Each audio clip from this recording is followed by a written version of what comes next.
let's see.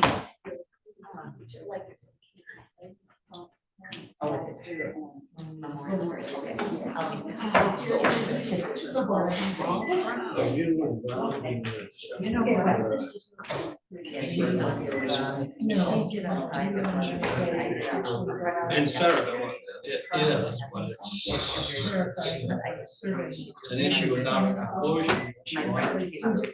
Down in Lansing, It was always resistant doing everything they can do, they test it. because I'm so. Is that no big deal in your district? It's not your district.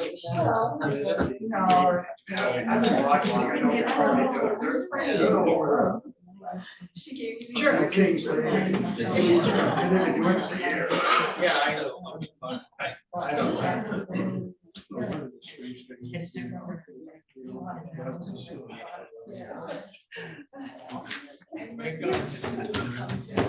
You know, it's honestly, I don't have a role in that as so I kind of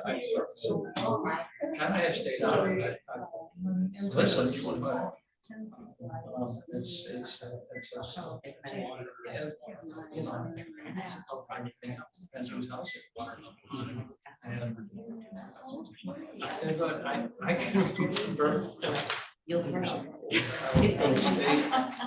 My best buddy ran the wastewater sewer plant, and they started doing that, and that was the same time that busters came out, or the other busters, Ghostbusters. We made the videos also with busters. And we had so much fun with it. See, they used to do it. Oh, is that The right? city could write on, you know, not wrong. And I don't think it was screened and things like that. No, it wasn't, because we would go, you know, do our driving to school at the old airport. Airport's there, close to the old airport. We didn't dare go on the tracks. Be a mess of tigers.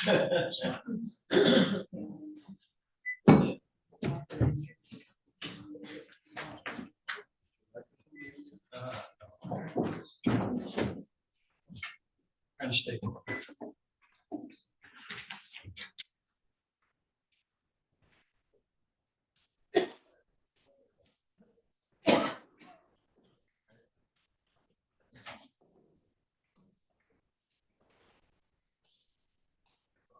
We're gonna make sure everybody's microphone is on. Make sure you got that red button on. Sure. So.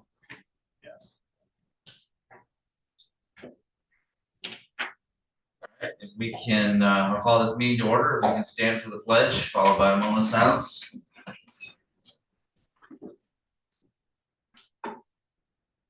I pledge allegiance to the flag of the United States of America and to the republic for which it stands, one nation, under God, indivisible, with liberty and justice for all.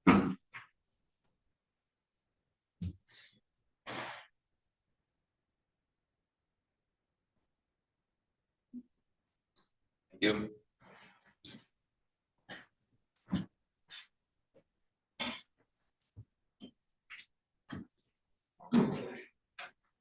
Go ahead with the roll call.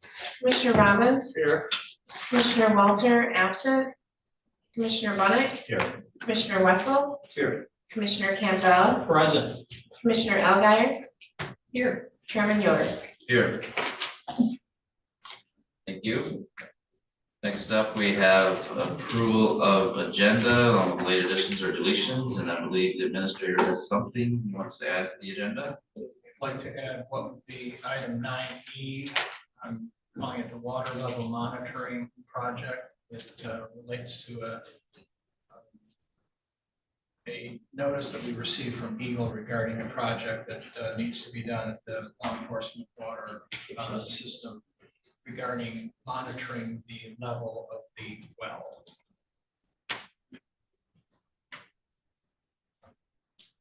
Mr. Wessel. Move to approve the agenda as amended. Second.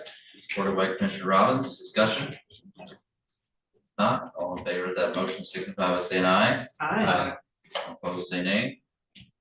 Motion carried 6-0. All right, next up we have communications. We have administrator update.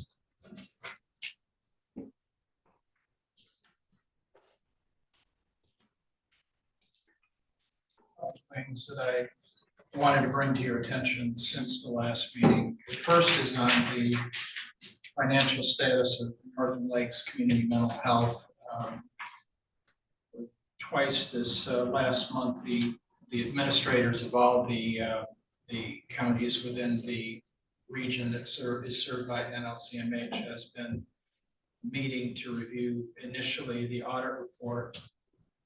Well, initially, the first meeting was scheduled because we had to have an annual meeting to elect officers and that sort of thing. But during that meeting, we reviewed the audit report and got a presentation from the CEO and also the director of, I believe is his title, of the Northern Michigan regional entity that governs that sits over NLCMH. And based upon the audit that we reviewed and a discussion of the current finances, they decided to meet again. And yesterday was that meeting. And we're reviewing whether or not one or more of the counties will create a dispute regarding the budget adopted by NLCMH. That's coming up, I believe Thursday. They have their board meeting where they're going to be getting a presentation from their CEO regarding potential budget changes that may result in some staff cuts because of funding shortfalls. That I will really leave it to the NLCMH board to review and hopefully do the right thing and pass a balanced budget so that the dispute resolution committee does not have to take any action regarding that issue. But I just wanted to let you know that those finances are being actively reviewed by the 6 county administrators involved in that region. Also, Point Broadband, we received an update from them regarding their project. About 2 weeks ago, we got notice that cabinets 11 and 13 were finished.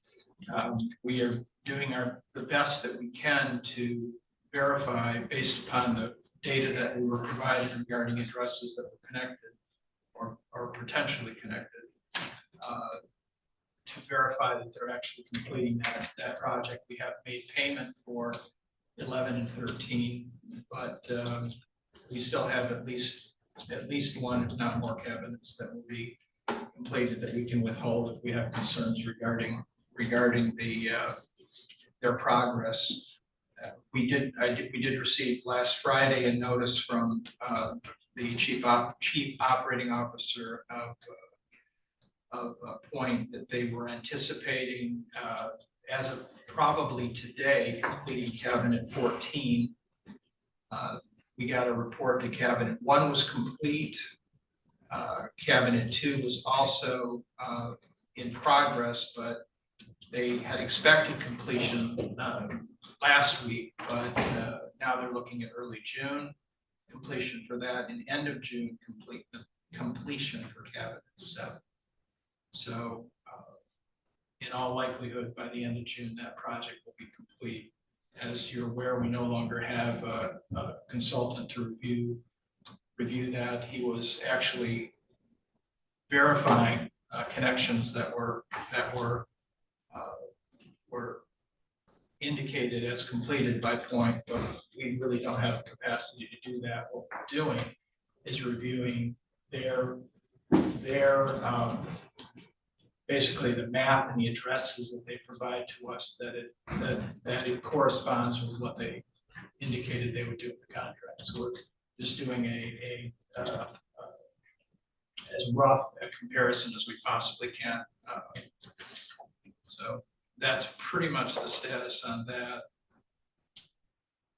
I also had a question from a couple employees and a commissioner regarding the December presentation regarding Blue Cross Blue Shield, and in particular our costs associated with the prescription reimbursement program.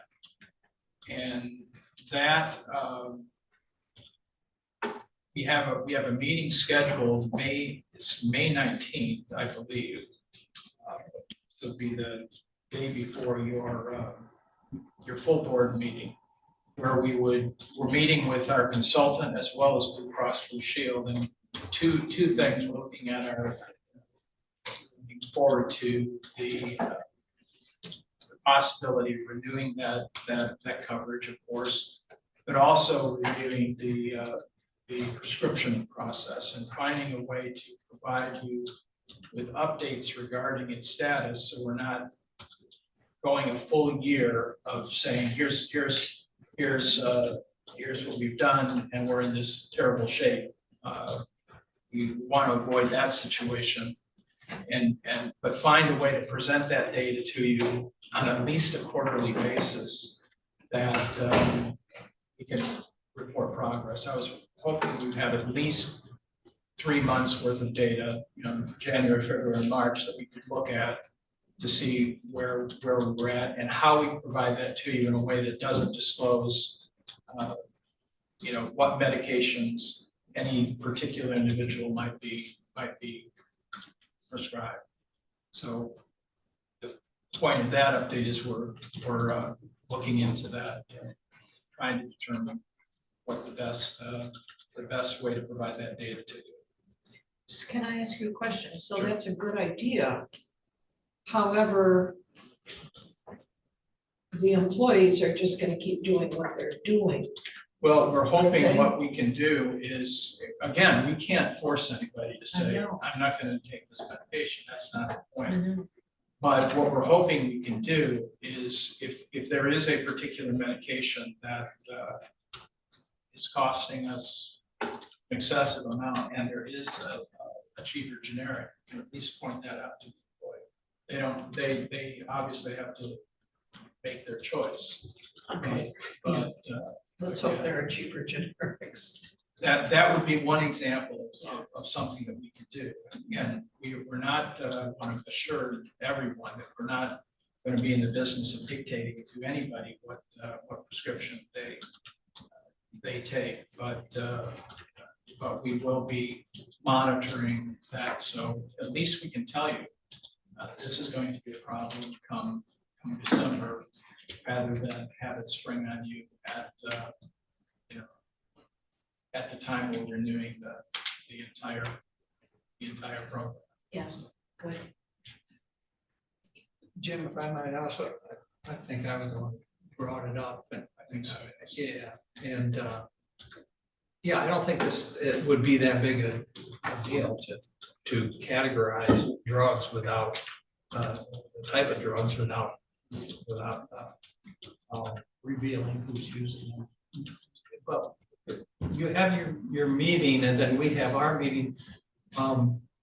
Is it with and at the prior time that the consultant was here, he talked about providing a report back to us.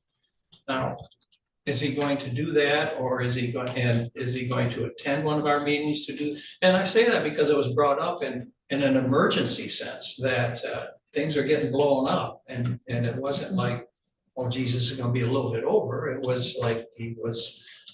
I'm not going to say he's recommending, but he's putting on the table the possibility of having co-pays and things like that. Right? Things like co-pays, deductions. Anyways, yeah, is it possible he might come back and talk to us? Yeah, that's certainly possible. I think my preference would be that I would report to you the data that we are able to ascertain. Without putting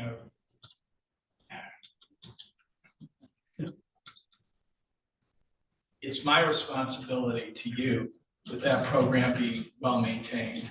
And I want to be in the position to provide that data to you rather than, the consultant is somebody that works for the administration, and in the end, I'm the one that's responsible to you that program is properly maintained.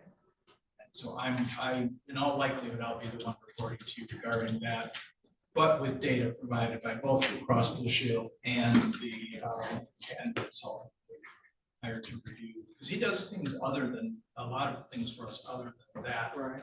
sort of helps us to understand exactly. So we have other, there's the major medical and the physician health component as well. It helps us understand the status, in particular, the status of the stop loss program, how that works with respect to the deductible that we pay. So there's a substantial number of moving pieces that are present here, not just the prescription. Yes, as long as his opinions are relayed back to us, regardless of. Yes, they'll definitely be relayed back to you in a manner that is, I think, more suitable. Couple other brief things. I just wanted to let you know that I'll be leaving after the meeting on May 20th to attend the Michigan Association of County Administrative Officers conference that takes place at Crystal Mountain. I'll be gone from be available, but at that conference through the 23rd. Also, I was selected for a National Association of Counties National Training Program on basically creating an atmosphere of collaboration. It was a program that I applied for when actually the first week that I was here, and I was surprised that I was selected. I just got notification of that last night. That is an online program of six basically hour to an hour and a half long presentations and workbooks and that sort of thing that trains municipal leaders for in the area of assuring collaboration or promoting collaboration and resilient communities, that sort of thing. I thought it was something any county needed, not just Leelanau County, and I was happy to be selected. The only other major thing, and some of these other things I'll be providing to you in a written report at the end of the week, but we got notice that one of the cell towers, in particular the Tower Road cell tower in Maple City, has the T-Mobile will activate its lease to us on that, resulting in $31,500 annual payment to the county, which primarily supports the 911. Unless there are any other questions or about other items or things that I've mentioned, that's my report. Questions for the administrator? All right. Appreciate the update. Next up, we have Amber up from Building Safety for an update. Good morning, Amber. Morning, everybody. Thank you for the opportunity to come before you all this morning. I think I've met most of you or know most of you. For those of you that I have not, Mark, I don't think you've met. My name is Amber. I'm the building official head of your county department down there. I do have a PowerPoint today. Lauren's gonna help me out with that. Next slide, please.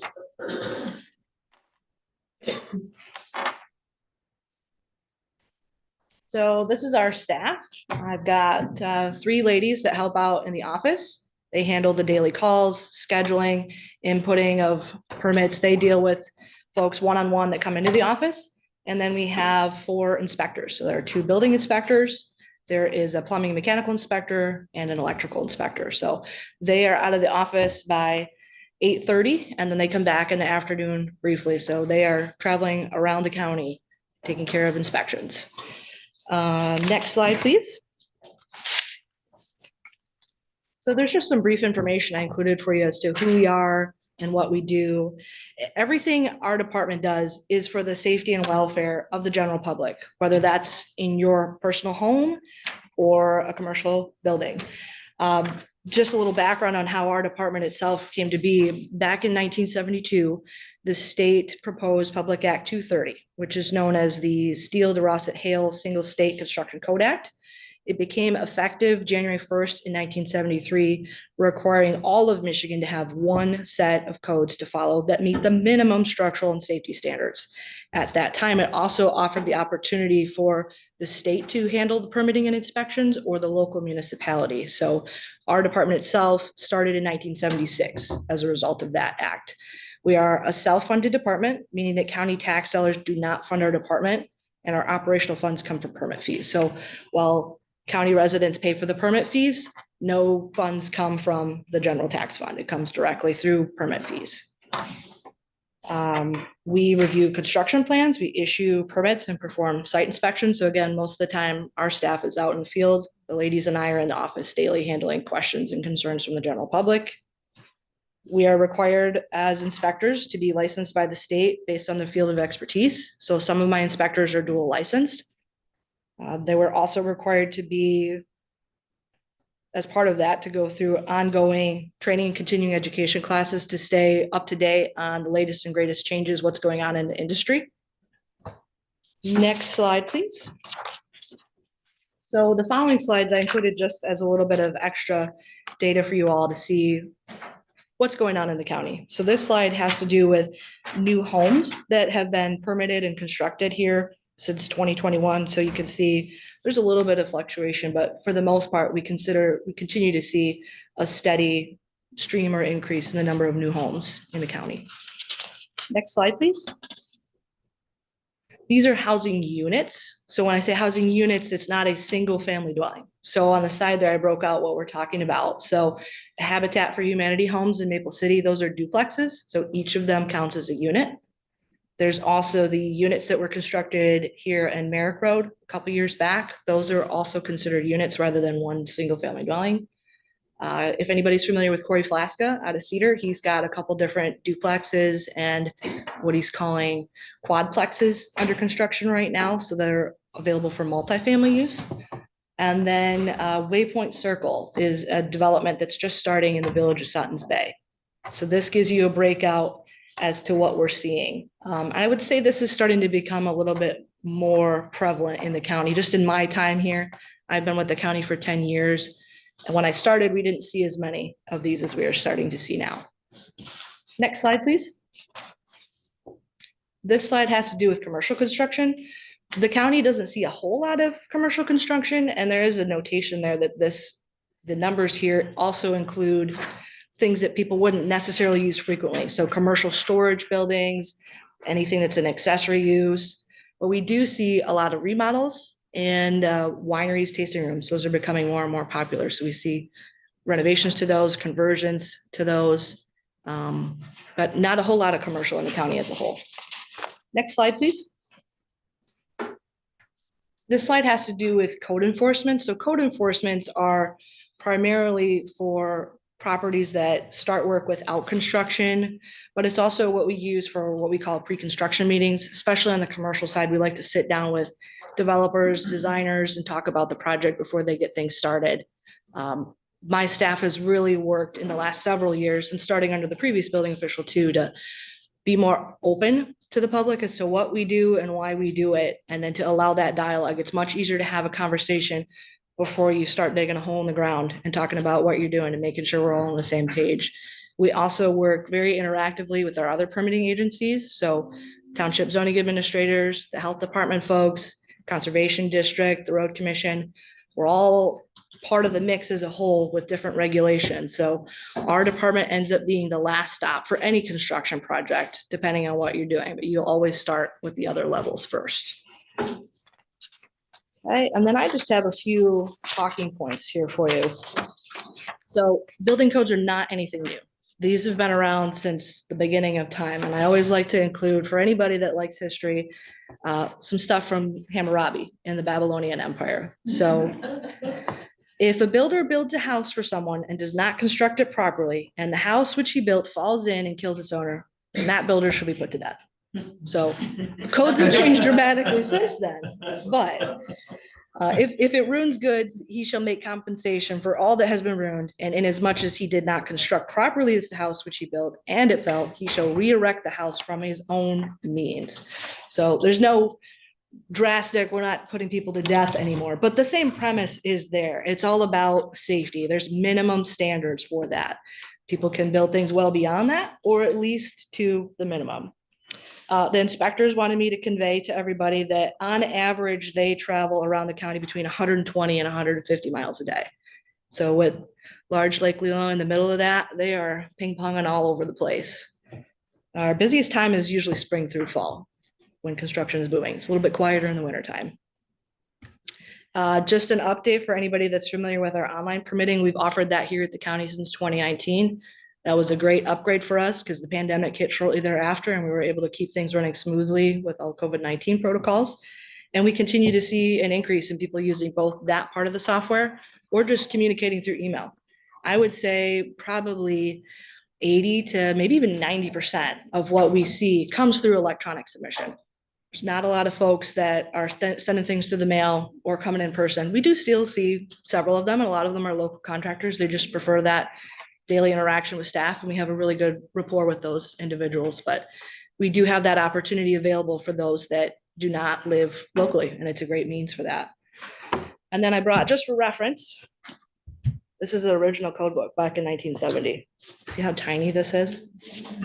This is the latest commercial building code book. This is just the commercial one.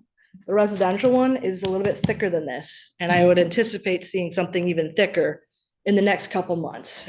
Word on the street from the state is that we are going to switch to the 21 residential building code, but I don't have anything solid yet there. We're still currently under the 2015, so we're all eagerly awaiting some changes on that. Any questions for me? Questions for me? We always hear about fees. Yeah. And I reached out to Yarrow Brown this last week and said, how much are the fees on a new home on average? And she said about $50,000 for all types of fees. But our building fees aren't that expensive.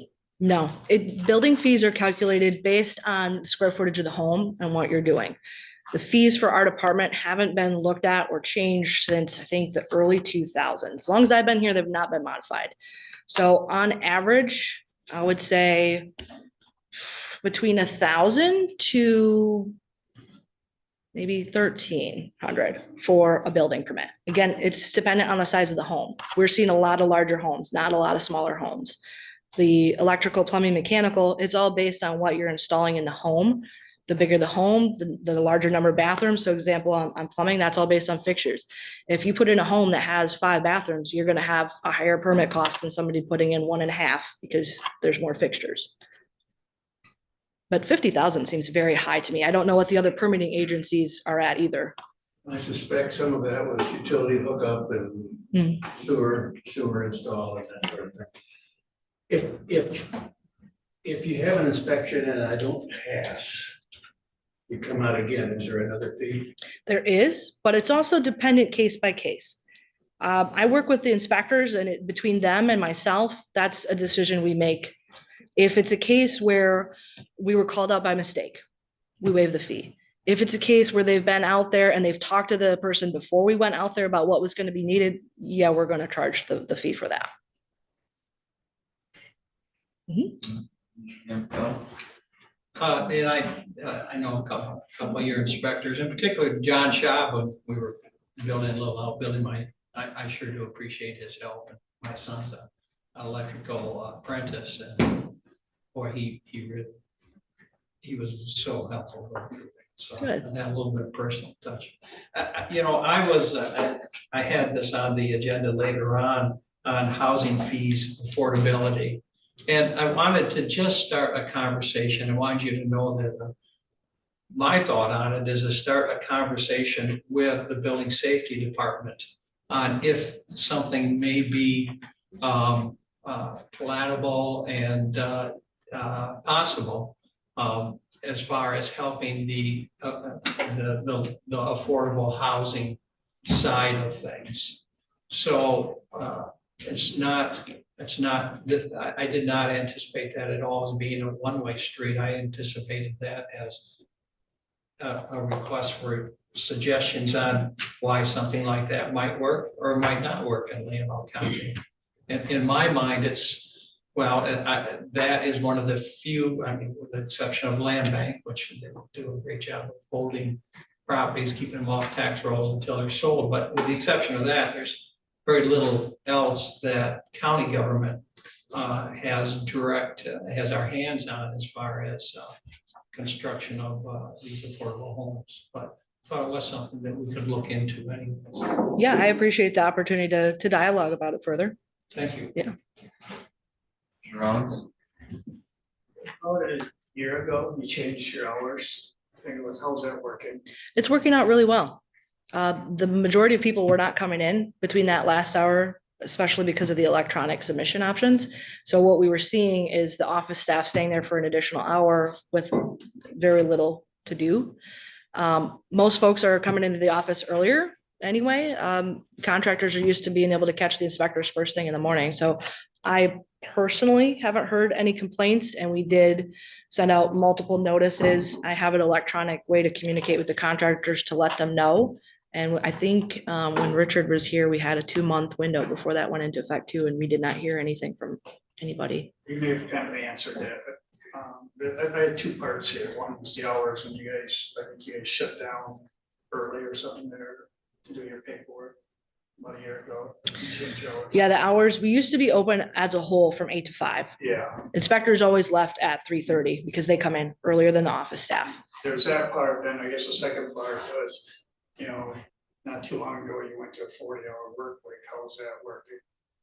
I would say the inspection staff is very pleased with it because they were already doing that with the number of hours they needed to be out in the field, plus the number of hours they needed in the office for paperwork. So they're happy with that. They now get the benefit side of that 40 hours they're already working. The administrative staff, it's been a tougher road, strictly because we had just made that shift to not be there for 40 hours for some of the staff members. We rotated through that because we didn't have a lot to do in that time. So it's been a little bit of an adjustment there, but we're working our way through that. Thank you. And Amber, you have a healthy fund balance, don't you, for the inspections department? At this time, yes. And the idea of the fund balance was that if we had a shutdown like in 2008, you would be able to go a year of inspections when there's no income really coming in. Yes, you have to be able to cover any open projects. Correct. And so, and we went through laying off the inspectors and all that. So, but I'm thinking that if you have approximately a year's fund balance, could you lower the fees, for inspections? I would want to look at the data further on that before I give a solid answer. And I say that just because there's a lot of variables that go into that. As you know, the construction industry is very fluid. I can tell you, looking at month to month already for this year, we've been consistently down, both in permit numbers and in funds overall. So that fund balance has covered the expenses that have been greater than revenue. Okay. Month to month. That's what with not raising it at all and with the inflation that we've had, you probably can't at this time. So, and that, I think that kind of, but maybe that would be something we could have a building safety meeting about, talk about it, and look at maybe the fees for affordable housing at some point. Yeah. Thank you. All right, any more questions for Amber? All right. I appreciate you giving us the update. Thank you all for the opportunity. Sandra, thank you very much. Thank you, Ann. With that, we are on to our first public comment, which is 3 minutes and agenda specific. So with that, I'll open the floor for thoughts. Yes, ma'am. Morning.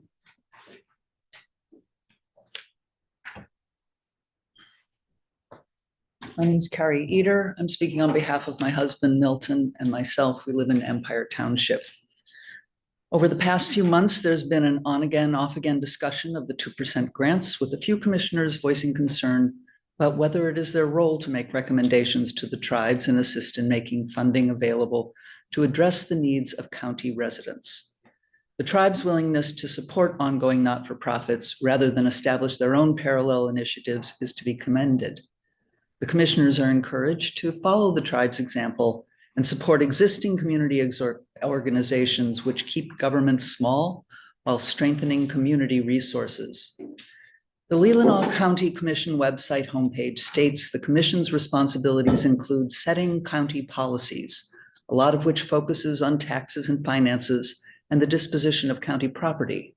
The responsibilities go on to include a responsibility for entering into contracts and agreements on behalf of Leelanau County, which we take to mean that the commissioner's responsibilities involving entering into contacts and agreements on behalf of the county's residents. For what is the county if not its residents? This seems to be exactly what the 2% tribal support is all about, addressing the unmet needs and enriching the quality of life for local residents. It is disconcerting to hear county commissioners want to disavow the task of helping to make awards. It raises questions about why they ran for an office whose primary responsibility is to represent the people of their townships and the county. We know that the current economy continues to create burdens for residents. Housing is expensive. It is difficult to attract people to fill county jobs due to the cost of living. Individuals on fixed incomes are struggling with higher prices and the double-edged sword of higher property values resulting in higher tax bills. Nobody said the decisions before the commissioners would be easy, but it's truly disheartening to imagine that some commissioners refuse to see their role in the bigger picture. We are witnessing an era of smaller government, which means that there will be less goods and services to support shared goods like roads, schools, public health, and national parks. We're likely to be on our own if or when we are presented with natural disasters. With few exceptions, we are going to have to make do with less. One motivation for shrinking the government is that it is filled with waste, fraud, and abuse. However, the 2% awards are not some giant government program, but rather support for local initiatives managed by local individuals and in the service of unmet local needs. We encourage the commissioners to embrace this opportunity and to honor their responsibility to enhancing the quality of life for county residents. Thank you. Thank you. Any other public comment? Those?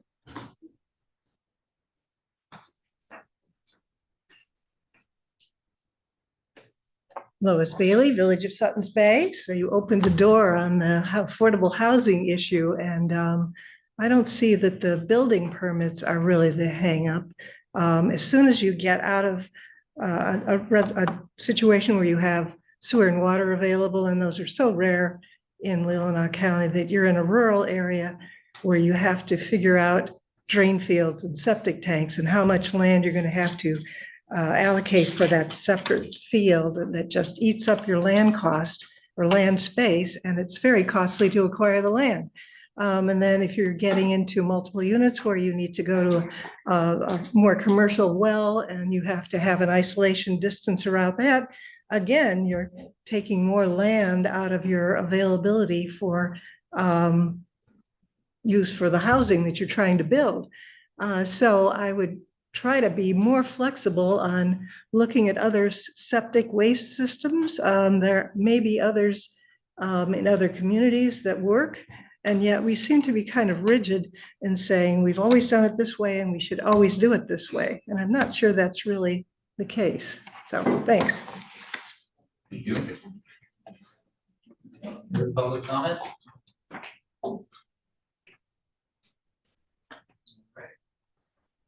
Right comment.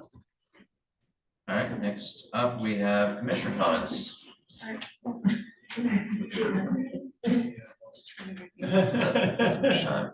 Yeah.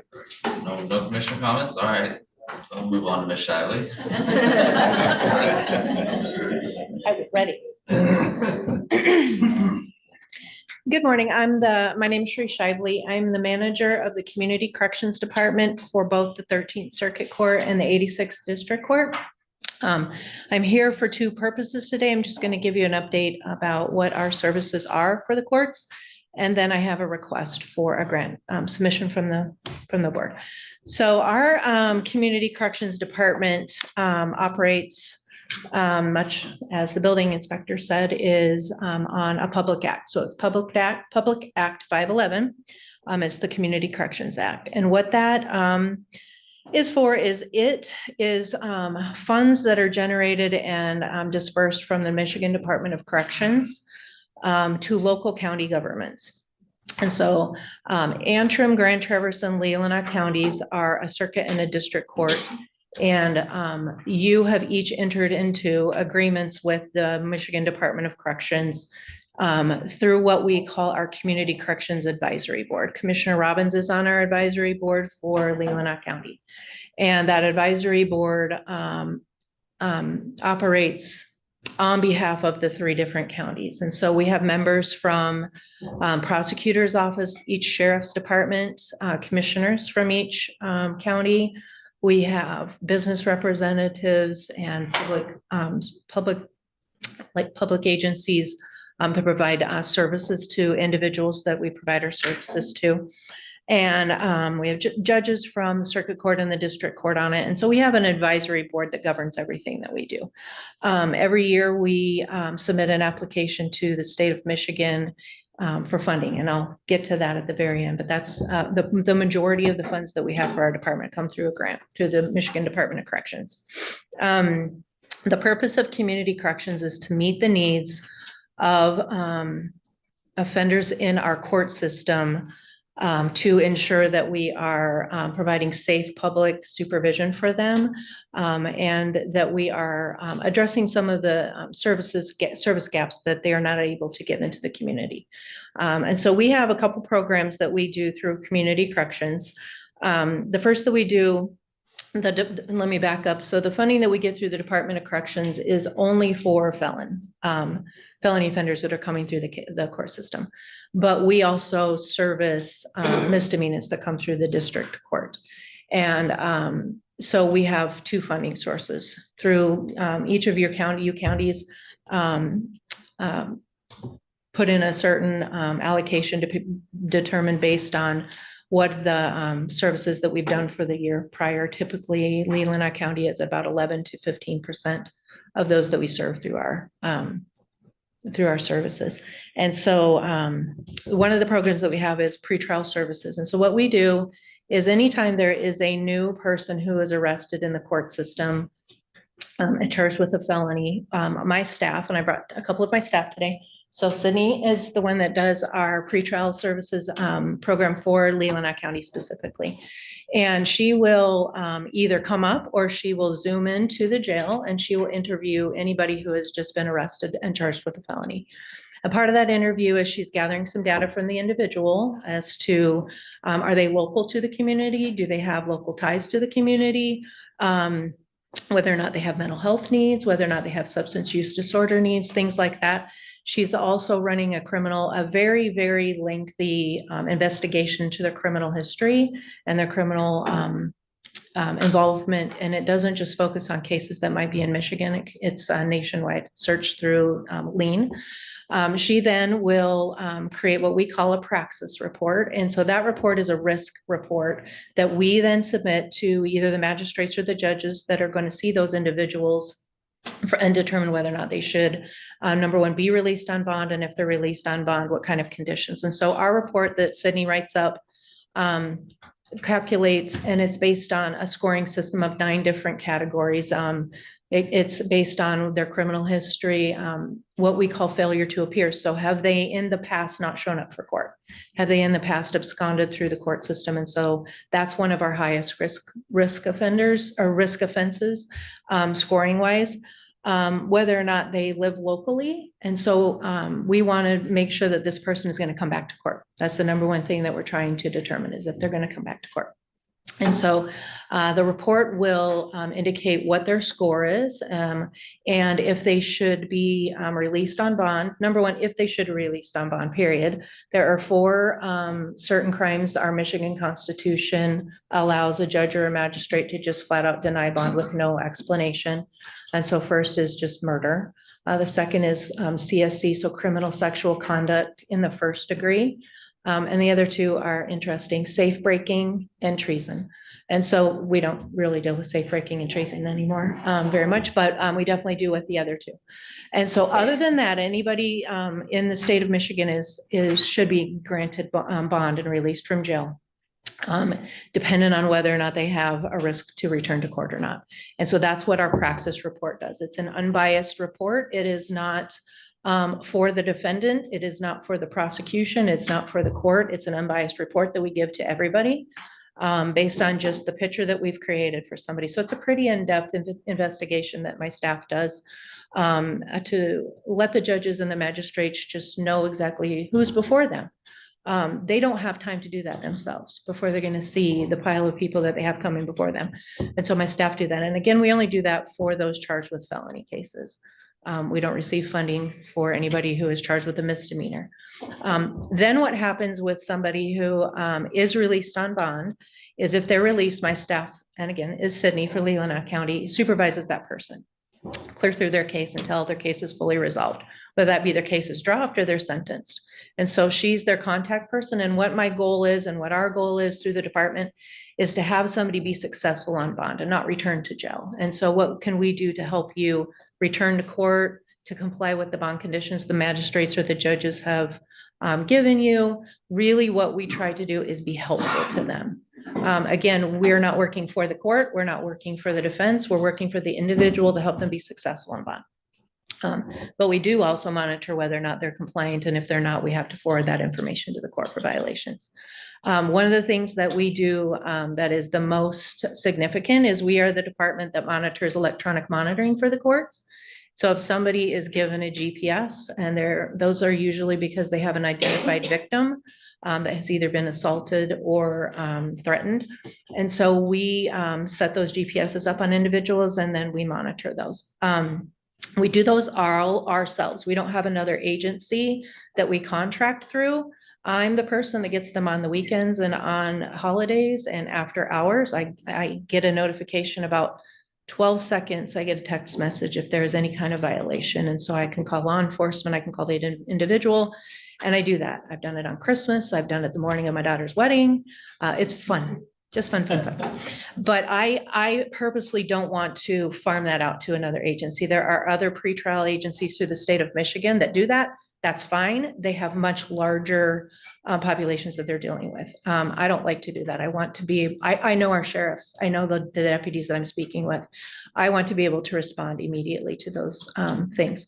I know the prosecuting attorney, victim advocates that I can call so that they can notify an identified victim and just let them know that there might be something that that they want to pay attention to or to protect themselves. So that's how our whole pretrial supervision program works. We also have a jail alternative program that services both misdemeanants and felons through the court system. And what those are is if an individual is sentenced to jail and one of the judges has given them probation and deemed that they have a rehabilitative need for the reason that they're through the court system, that individual can be given the privilege of being assessed by our department, and that is Britton that handles it for Leelanau County. And she'll go into the jail, she'll interview the individual after they've served a required portion of their sentence. So a felon has to serve 50% of their jail sentence, and a misdemeanor has to serve at least a sixth of their sentence. They may have to serve longer if a judge indicates that. The reason she's going in is, why are you here? Right? So somebody might be arrested and charged with a retail fraud, and that's not really their issue. Stealing, they're supporting some sort of substance use disorder problem, or they have, can't afford to buy food for their children, things like that. I mean, we've ran the gamut for everything. We're not looking exactly what they're charged with. It's why you're here. What is going on in your life that you might need help with? And you might need supportive services to address why you keep coming to the justice system. And so our goal is to reduce recidivism and to reduce the re-involvement in the justice system through that program. If the individual wants to get out on the program and they want to get help, oftentimes we can put them in residential treatment for a substance use disorder. We can put them home on house arrest, which is again on a GPS. And so they're monitored just like they would be monitored for anything else, because they are supposed to be in a jail cell right now. And so if they're out, they're all supposed to be monitored very closely. or they may be placed into what we call a recovery housing. So they don't have a supportive home to return to. Some of them have been homeless. So we place them into different environments where they could be, and they serve the rest of their jail sentence with us. Once they're done with their jail sentence, then they go on regular probation through the district court probation or through the circuit court probation. So we are just very intensive for a short time period, up to a year that they might be in our program. And actually it's typically up to 10 months they might be in our program. And so those are the main programs that we provide with our community corrections department. We are also the agency that when the judges just don't know what to do about something, they'll call me. What can we do? I very much love finding the solution to a problem. I thrive on, I don't know, we'll figure this out. It doesn't bother me in the least. And so I'm usually the call that the judges will make when they're trying to figure out how to help someone and they don't know what resources. Like, can you just have them call Sharice? She'll help them figure it out. And it's not just me, my staff helps me figure all of that out. So we don't work with the easiest of the population that's through the justice system. We, again, I don't mean to say it like this, right? But I rarely work with someone who's got a retail fraud, which is shoplifting. We will handle the criminal sexual conduct cases. We will handle the domestic violence cases, high financial theft cases and things like that. And so we take our supervision and our jobs extremely serious, because every individual that is put in our care is in lieu of jail, whether they got out on bond or they're out on our jail alternative program.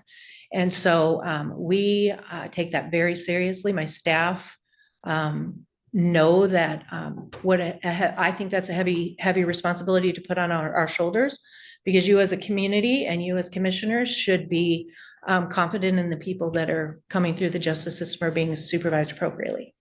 I can say for my department that I really feel that they are. I think that my staff do excellent jobs and they have a deep devotion to helping individuals. I know it's hard when you see people arrested and like, oh, well, what did they do? There's always a reason behind why somebody did something. Not that it makes it okay, but there's always a reason behind why somebody did something. We're trying to get to that and to stop that. Is it always successful? No, right? Not always successful, but we at least give them those opportunities. So that's a little bit about community corrections. Does anybody have questions about that? And then I'll get to the second reason I'm here. No, but thank you for what you're doing. Thank you. I love it. It shows. Yeah. Our role is mostly budgetary, is that correct? Right. Okay. Yeah. So your role, well, it's So we not. can't take any credit for all that good stuff you did, I guess. So that's. Sure. Yes. No. So how it works with Public Act 511 is the funds that they give us are on your behalf. The state cannot tell us what we have to do. They have certain criteria that they allow funding to go towards. But we as our what's called the CCAB, the Community Corrections Advisory Board, decide what services we need to provide for our community.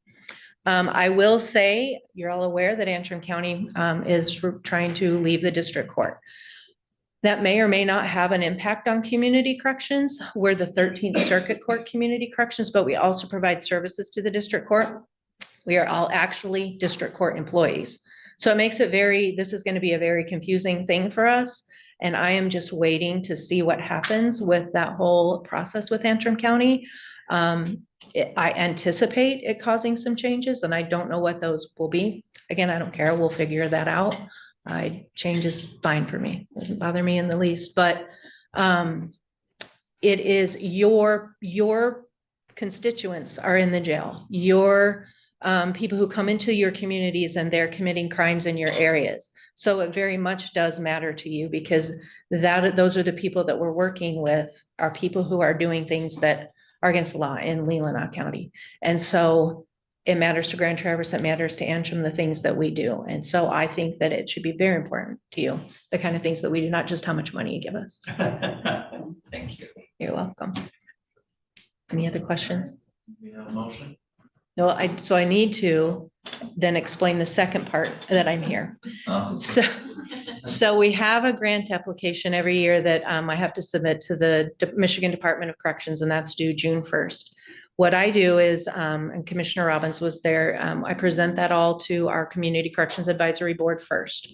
They approve it. If they approve or don't approve, whatever, then I then have to appear before every Leelanau, Antrim, and Grand Traverse before you to get your permission to also submit the grant application. So this is really never like a controversial request that I'm asking for. It's $315,200. It's the same amount that I requested last year. I think next year I may be asking for more funds, but I'm waiting again to see what happens with Antrim County. We've had an increase significantly in the services we're providing, and I think we need an additional staff person. But I think a lot of that will be able to come through additional grant request, not too much from the county involvement financially.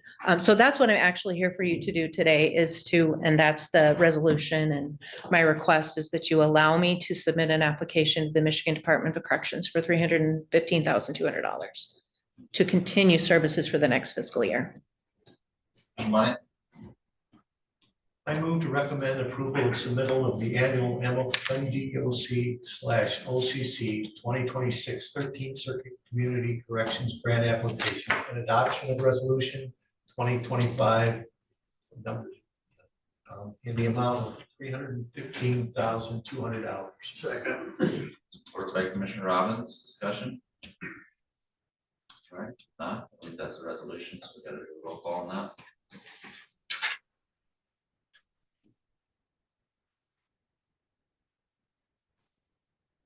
Commissioner Bennett, Yes. Commissioner Campbell, Yes. Commissioner Robbins, Yes. Commissioner Walter, Yes. Commissioner Wessel, Yes. Chairman Yoder, Yes, Commissioner Elgar. Yes. 7-0. Thank you. thank Thank you you. very much. All right, next up, we have equalization. We got Andrew here.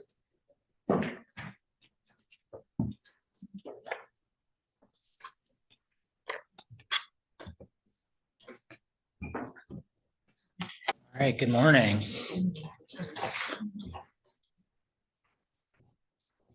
So I'm just here today to present the 2025 summer L 4029 tax rate request form. And I understand, I just heard like through the grapevine that there were some questions about this form. So I'm just gonna make some quick comments to clarify how this form works, and then I'm happy to elaborate if need be. So in the state of Michigan, taxes are levied in both the summer and the winter. Some taxing authorities levy in just the summer, others in just the winter. Leelanau County levies in both the summer and the winter. For the county as a taxing authority, the millage levied in the summer generates revenue to support county operations. The millages levied in the winter are to support the road commission, senior services, and the early childhood program. And though these millages are set and levied in 2025, the revenue generated by them is used in 2026, and that's correct? Yeah, okay. So what I'm presenting to you today on the 29 is strictly focused on the millage supporting county operations. And I'll be back in the fall to present another 29 focused on the road commission, senior services, and early childhood. So included in your packet was the actual L 4029 itself. And so what does this form do? It basically walks through the mathematical steps of identifying the maximum allowable millage rate that's available to be set by a given taxing authority. It also is the form through which the Board of Commissioners authorizes a millage to be levied. And then lastly, it's a historical document. So when I put together the 29 for this year, I had to reference the 29 from last year because millage rollbacks are cumulative. So it's important to know what was levied last year as we go forward into this year. So if we just look at what the form itself is doing, basically what we're doing is we're taking the millage rate from 2024, that's in column 5. We're multiplying that against the millage reduction fraction. It's in column 6 to get our 2025 millage rate as reduced by Headley. And we're multiplying that by column 8, which is our truth in assessing or equalization millage reduction fraction, to get column 9, which is our maximum allowable millage rate. And that for this year, it was 3.2520. So the county may levy less than 3.250 mils, but may not levy more without a vote of the people. And levying less will not affect the future maximum allowable levy. So in theory, if you levy 2.5, and next year's maximum allowable is say 3.1, you can still go back up to 3.1, even if you levy less this year. So that's the 29. Were there any questions? I move to recommend to the County Board of Commissioners to approve a millage rate that does not exceed the maximum allowable millage levy, column 9, and place that millage rate in column 10 as the millage rate requested to be levied on July 1, and return the L for 4029 to the equalization director. Second. Commissioner Robbins, discussion. Commissioner Bunny, and then Commissioner. Yeah, I was wondering if you had an idea of how much revenue that this would generate. So there was a spreadsheet that should have been in the packet that Page 20. comes out to be about 13 points, a little less than 13.7 13.7 million. And Kathy has the Yes. 13,608,000. correct. What's the 18 million that's? So what I've done here is I've just taken all the maximum allowables for operating roads, seniors and early childhood, and that's the 18. So we're not getting to the road, seniors and early childhood. We won't get to that until the fall, but I think it's helpful to kind of have that estimate. Thank you. Yeah, well, I was the one who asked that question, only because I talked to someone at MAC, it's been a question of mine right along, in that, and I got a different answer from Mac. I don't know why, but I trust your answer, and I like Okay. your answer better, that we have flexibility without that affecting future levies. Right. And I deal with all the 29s from all of the taxing authorities Sure. flow through my office. And so it's very common for authorities to not levy the maximum amount because they don't always need it. You know, Sure. there's political and budgetary concerns. So they don't always levy that, but they can always go back up to whatever that Right. maximum allowable is, even if they levy less. Sure.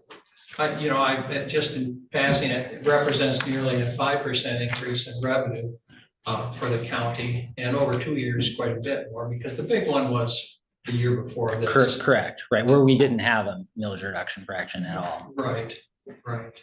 And as far as levying the maximum, my personal thought is that at least during my first year and going through a budget process, I myself suggest levying the maximum. We have we have union contracts, we have expenses with the water tower, things that I'd like to get through a year before we really look at any reductions in that. And they may not be possible then either, because we've got a lot of things coming at us, but it's something I think every year we should take serious and not just assume that we're going to levy the maximum, but compare it to our real needs. any other discussion? All right, not all in favor of that motion, signify by saying aye. Aye. Opposed, say nay. Thank you. Thank you very much. All right, next up, we have the clerk. Leelanau County Money Purchase Plan Amendment. Okay, this is being presented to you and it's in regards to our restated employment agreement between the county and our county administrator. And last month, if you recall, I was before you to change the MERS documents to remove the administrator from MERS, which is our Municipal Employees Retirement System. So this month, I'm before you to add the administrator's position to our nationwide, which is our Leelanau County Money Purchase Plan, which then we can be compliant with the pension portion of the agreement that was negotiated and agreed to. And in this document, what we will be changing is for the administrator's position only, the contribution is 100% immediately vested. It is for reference the administrator only, the changes. And it's updated to show the contribution for the administrator only, and updated to show the new money type is available for in-service distribution. So there's 4 changes. I did send you the whole document. I don't like to cut and paste and only give you certain pages, because then you're going to wonder what's on all the others. There are 2 resolutions that if you are in agreement with this, I drafted a suggested motion. Do you have any questions for me? I assume the administrator is comfortable with this. It was his choice. He had to pick it, and this is all we have available for him. So it's all we have available. And So the answer is yes. yes, and the answer for you is I really need you to approve this so we can fully carry out this contract. So it's procedural. So this is the last thing we need to do. I hope so. As far as I know, nothing else has been brought to my attention, and I did not notice anything else. He did not either. Anything else that will be left undone. Yeah, motion, Mr. Russell? I move to recommend that the Leelanau County Board of Commissioners adopt the 2 resolutions provided in our board packet. Support. All right, supported by Commissioner Algar, discussion? All right, move to voice vote on that. Just voice vote, roll call next week, please. All right, all those in favor of that motion, signify by saying aye. Aye. All opposed, say nay.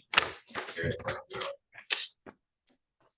Now, on a light note, you'll have to remember when you get your next new administrator to undo everything I've done in the past 2 months, potentially. Unless he happens to be as old as I am. Probably one of you. Thank you. All right, thank you. So we have to hire old administrators. All right, next up, we are to item number 4, planning remonumentation grants. Morning. The first item I have is the remonumentation grant in the amount of $33,383. This grant is received annually. It needs to be approved every year. I move to recommend that the County Board of Commissioners approve the 2025 remonumentation grant in the amount of $33,383. Or Supported by Commissioner Wessel. I only had one question. Yep. Is there any problem with with Mr. Onan being part of the remonumentation? I don't know legally. I wouldn't think so, but it's actually a survey company, and it's his brother, I believe, that actually does the survey. Okay, I just wondered. Yeah, but I don't see that. And particularly in a county of this size where you have a limited number of surveyors that are available and wanting. Monumentation is a very important thing, and there's a specific process that has to go through, and surveyors are very professional in terms of that sort of thing. And I know he's been doing it for years, so. Go ahead. Couldn't get there, but I think there was 4 surveyors on there that were listed, and 2 of them were from Grand Traverse County, where their offices were. Was there a thought as far as giving? I say giving, I don't think that there was a solicitation for bids, which I'm fine with. I'm not questioning There that. was years ago. Was there? Trudy, yeah, I think maybe 2019 or 2020, when our office took this over, she did.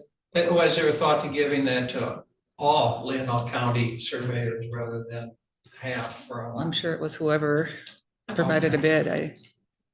I can say from experience in Calhoun County, even a much larger county, we scrambled to get surveyors to be able to do this work. They really don't like to do it. It doesn't pay that well, particularly compared to private plant surveying. And it's very precise. In fact, one of the reasons you have what you see later on is the peer group there's a statutory process that they have to follow. I just remember one down in Calhoun County was in the middle of a swamp and nobody wanted to do that.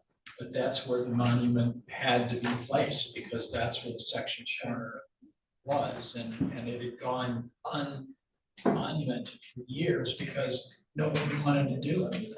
That was my only That's in a question. much larger county. If our county surveyors wanted more work, maybe in the future, we can give it to them. But they may not, as our administrator has experience in I that. can certainly next year solicit other surveyors if they would like to do that. Certainly. All right, any other discussion? Mr. Russell? Oh, you didn't vote on that yet. No, not yet. I was ready to read the next Okay. motion. All right, with no discussion, all in favor of that original motion, say aye. Aye. All opposed, say nay. Carried 7-0. All right, go ahead, Mr. Russell. I move to recommend the county board of commissioners approve the monumentation, remonumentation peer group agreements as prepared by the county administrator with Onan Land Surveying, Holmberg Land Survey, Grand Traverse Surveying for $800 each, with cost to come from remonumentation account 101 and ending in -.000. Second. Supported by Commissioner Robbins. I should have, did you want to reference anything in there? Are y'all good? No, I'm good with that. Yeah. I'll just indicate what we did in response to, or to prepare for these. I took the identical contract that had been prepared by Holstover Totsky last year and just changed dates and amounts. So they're basic, the contract has been approved by forum for legal counsel. The only thing that I took out that I felt unnecessary, there was a provision that allowed the termination of the contract in response to the COVID pandemic, which was certainly relevant in the past, but most likely no longer for this kind of work. Other than that, they're identical to what was drafted by also for that system. Any discussion on that? Not, all in favor of that motion, say aye. Aye. All opposed, say nay. Motion carried 7-0. Next one. Mr. Walter? No. Oh, you go. Mr. Money, okay. You scratching or something? Well, I was holding my hand up to get. No. I move to recommend that the county board of commissioners approve the monumentation, remonumentation peer group agreement with Leelanau Land Surveying as prepared by corporate counsel with costs to come from the remonumentation account ending in 245801000. Second. Vice Commissioner Robbins, discussion? All right, not all in favor of that motion signify by saying aye. Aye. All opposed, say nay. Motion carried 7-0. And the last one is for the surveyor services agreements to allow them to actually complete the work. Money, To recommend that the county board of commissioners approve the surveyor services agreement with Onan Land Surveying, Holmberg Land Survey, Grand Traverse Surveying, and Leelanau Land Surveying as prepared by corporate counsel with costs to come from remonumentation account ending in 245801000. Second. supported by Commissioner Robbins, discussion? If not, all in favor of that motion signify by saying aye. Aye. All opposed, say nay. Motion carried 7-0. Thank you. All right, next up, we have Conservation District. This is species collection and governance. Good morning. First of all, I'd like to introduce myself. I sat before you a few months ago as the community outreach specialist. Buzz Long retired on April 30th, and I was hired as the executive director. So I'm looking forward to working with all of you, getting to sit here and talk to you about what we're doing in the county and beyond. As far as today is concerned, we were approached by one of our community partners Michigan, Northwest Michigan Invasive Species Network. They host a trade-up event for Japanese barberry every year. And that event rotates throughout their region. This year, we were asked to be the host site. That would include a dumpster that they provide. You were provided a map of where the suggested site, where the dumpster would be. It's an opportunity for the district and the ISN to have some public facing time while promoting and practicing environmental stewardship by ridding landscapes of invasive ornamental plants. And that is what I'm asking you to support. I move to recommend approval of the placement of a dumpster at the Leelanau County Government Center, June 13th through 16th, 2025, for the Northwest Michigan Invasive Species Network, ISN 2025 Japanese Barberry Trade-up event. Second. I have a question. Robbins, yep. All right. So the executive summary says 9 to 11, and the stuff explaining it says 10 to noon. Yeah, so there was a last minute change. So in the executive summary is where that was Okay, so it's corrected. 9 to 11. Mhm, yes. Thank you. Money. Yeah, I was wondering where you're gonna place this dumpster. Yeah, I thought in the packet there was is there a map that has it's Right as you come up the drive, come up the road. off So to it's the, not gonna go here on the park. no.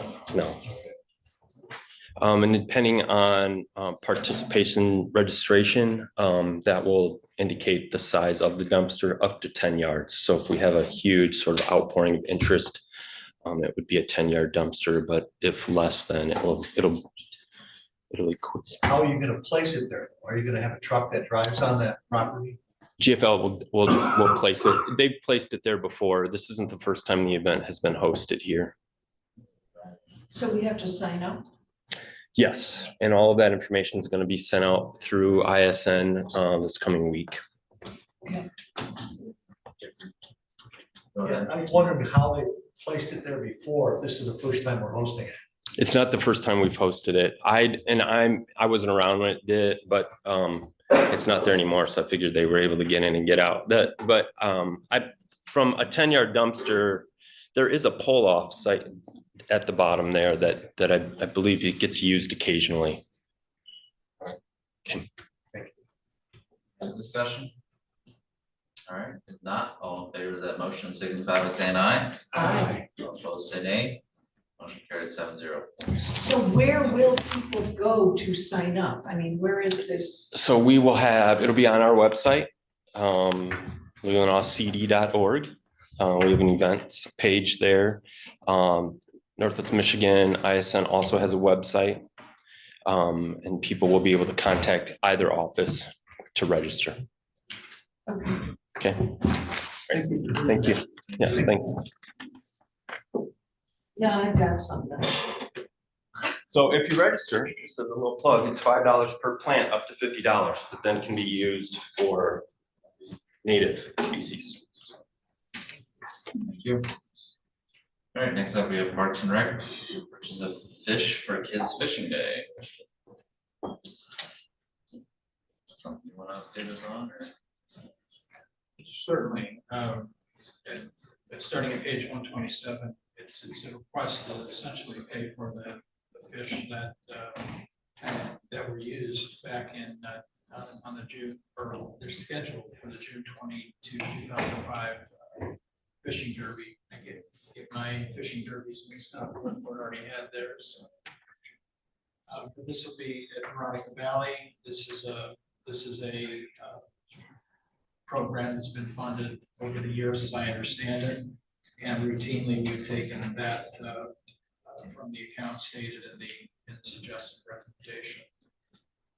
So, and there's also attached a 2024 summary that was nicely prepared by and provided by Commissioner Cameron, who discusses the fishing derby in more detail. This is a project that's recommended by the Parks and Rec. All right, Mr. Bunny, I move to recommend that the County Board of Commissioners approve the purchase of the fish from Lagos Fish Farms to restock ponds at Veronica Violet County Park in preparation for Kids Fishing Day in an amount not to exceed $8,566. The funds to come from Park and Recreation, set heading in 756-727-000. Second. Commissioner Robbins, discussion? I don't know if I should be, that kind of blew out at me. I didn't realize during the Parks Commission, I have obviously no monetary stake other than I contribute to this damn thing, but I'm very involved in it, so I was gonna ask if I should not just back off from it, but I think under our conflict of interest, it's just if you have a monetary stake. And the other separation is that these fish are provided separately by the county. And then the Kids Fishing Day Committee, through getting money throughout the community, pays for another 1,500 fish, which is separate and on top of these 2,000 fish being purchased by the county for a county park. So I feel comfortable voting, but I sure take, if anyone has other suggestions, I sure take them. First thoughts. Russell?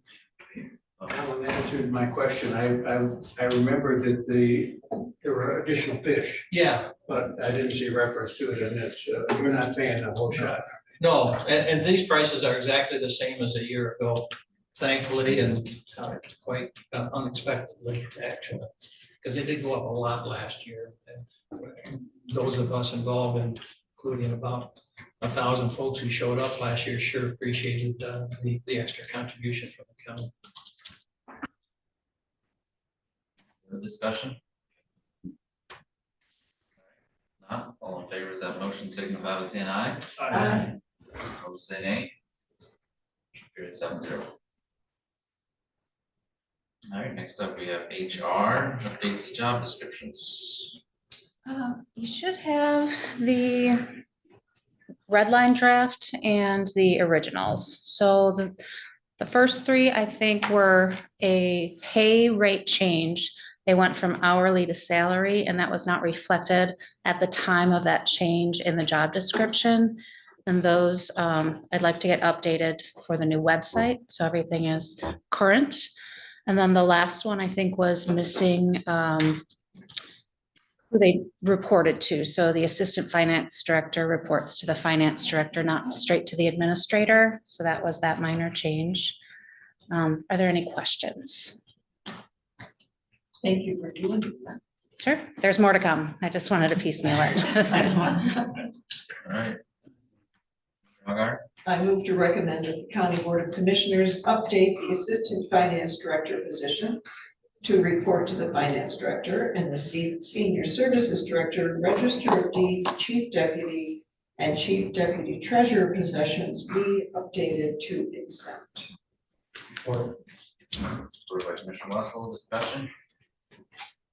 All right, if not, all in favor of that motion, say aye. Aye. All opposed, say nay.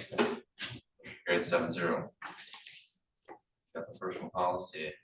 Right, so the first motion that we had to approve the personnel policy with the variety of updates that we did in March missed the personal time section of that policy. And there was some discussion on that, if you recall. I wanted to make sure that you had time to ask questions. If there were any questions about what was changed, you should have the information in your packets.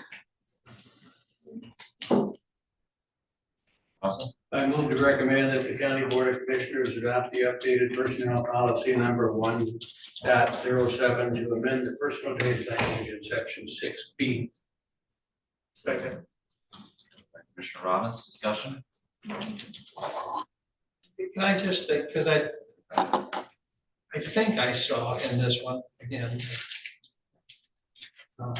is there a number of references to 35-hour work weeks in this?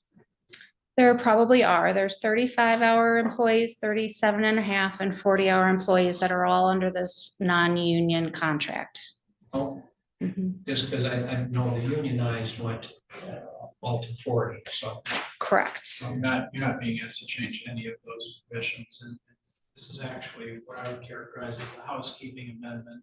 You actually considered these changes at your last meeting, but the motion itself didn't specify one section that was presented to you for amendment. But again, since it's not a motion, to make certain that we have a clear change that the policy has been properly amended in all of its sections, we're asking you to do this again today. I would have preferred that the last motion would have just simply said, we approve policy 107, I believe it is, in its entirety as presented, rather than listing sections as they were changed. That's the reason we're doing this today. It's a learning curve for me, so I'll present it right the next time. All right, any other discussion? Not, all in favor of that motion, say aye. Aye. Opposed, say nay. Carried 7-0. Thank you. All right, next up, we have Veterans Affairs, CVSF grant, fiscal year 26.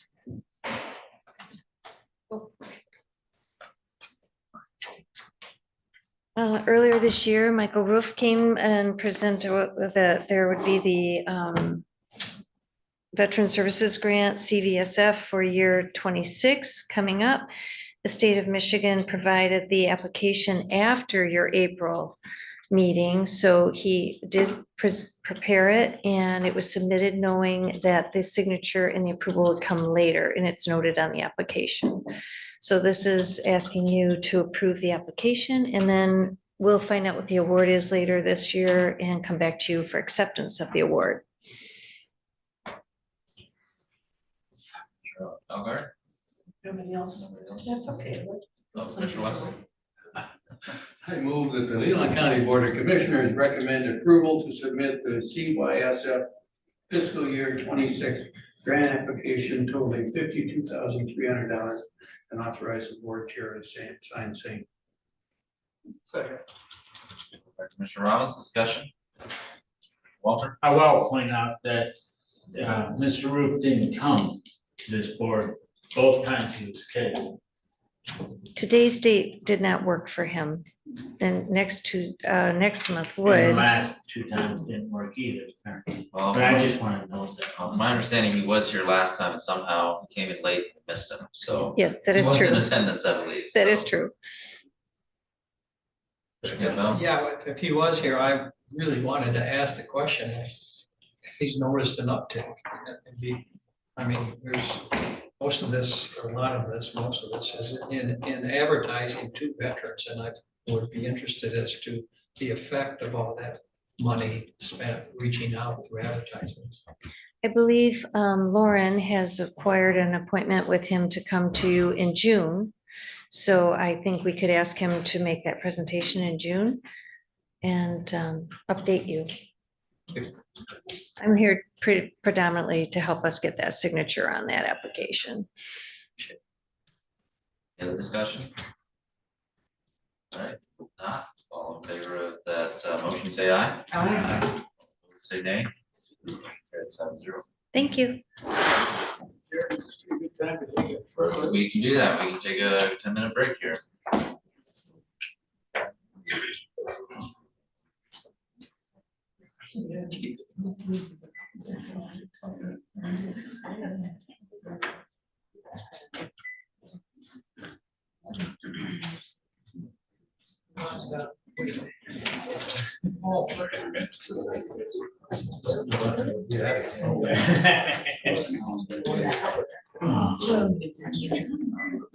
No, that's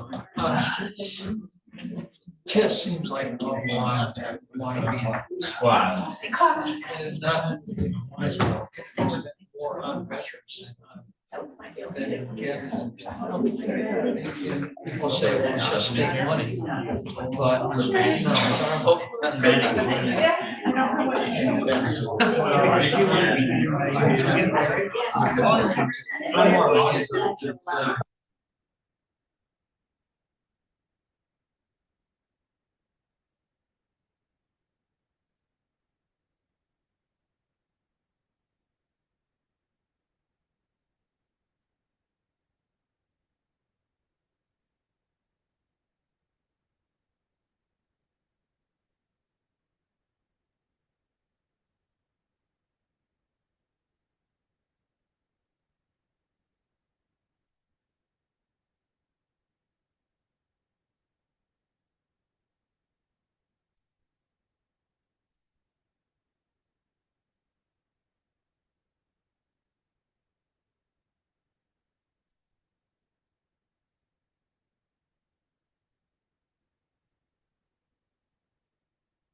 Yeah, but then it's going to Walmart, yeah.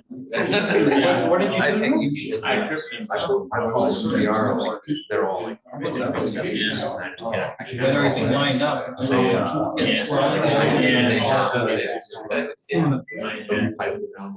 Using excavating too. Using excavating too. Yeah, I'm not selling it out. 2 years ago. I got tired of renting. I got tired of renting. It's where I'm at, I'm always. Yeah. Yeah, so I was on the phone this morning. My daughter got married, she needs a rope fiddle. Well, your brother's still playing basketball. Yeah.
So Dwayne Flaska did check with each vehicle in the fleet to see if the tire size would accommodate any other vehicle with the county. And it is a unique tire size. So rather than have them sit and deteriorate, we're going to try and recoup some of the cost on that. And perhaps that uniqueness will actually be surprised for. Any other discussion?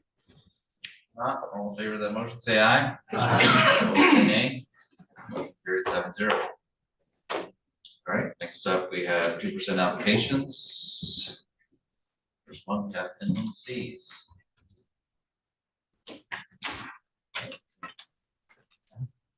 Commissioner Albert.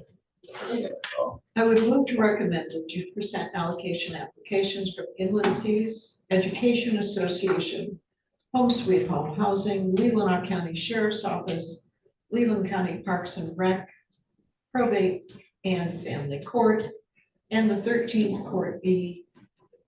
Circuit Court be approved for submission to Grand Traverse Band for consideration for spring 2025 cycle. Second. Supported by Commissioner Robbins, discussion. Commissioner Bunny? Yeah, I would ask that I, number one and number two, be removed from the list, and we do those separately. All right. Motion be just for the 3, 4, 5, and 6. Any other discussion? So how we gotta do that? Well, procedurally, what you should do is amend, is Yeah, it a should be. motion to amend the original motion, to remove those items, discussion and vote on that amendment. And then if that succeeds, then you would proceed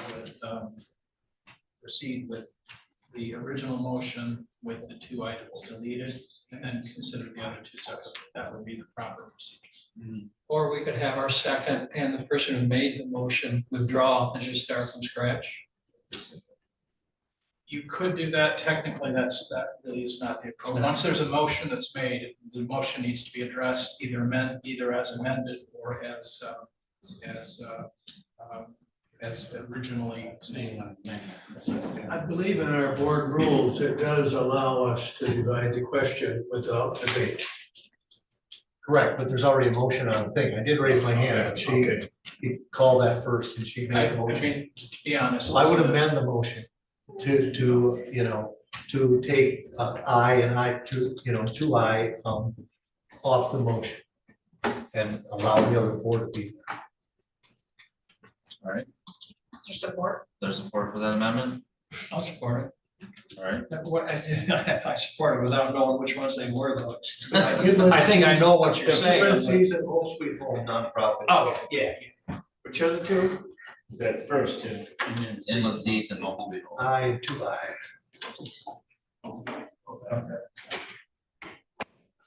All in support or discussion on that amendment?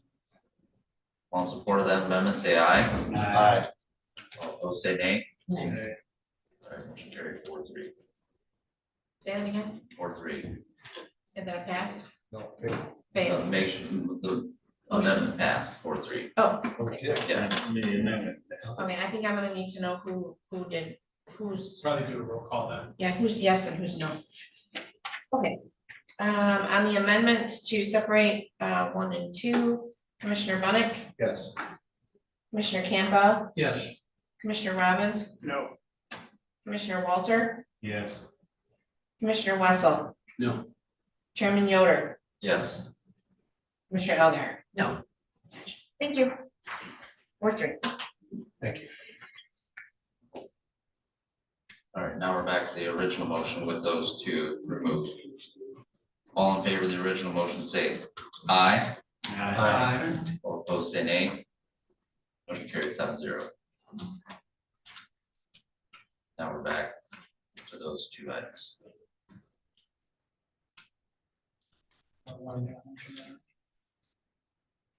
Yeah, what's the point of separating?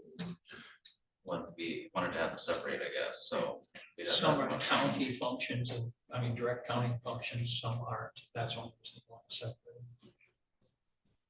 I move to recommend that the Inland Seas Education Association, and the Home Sweet Home Housing Association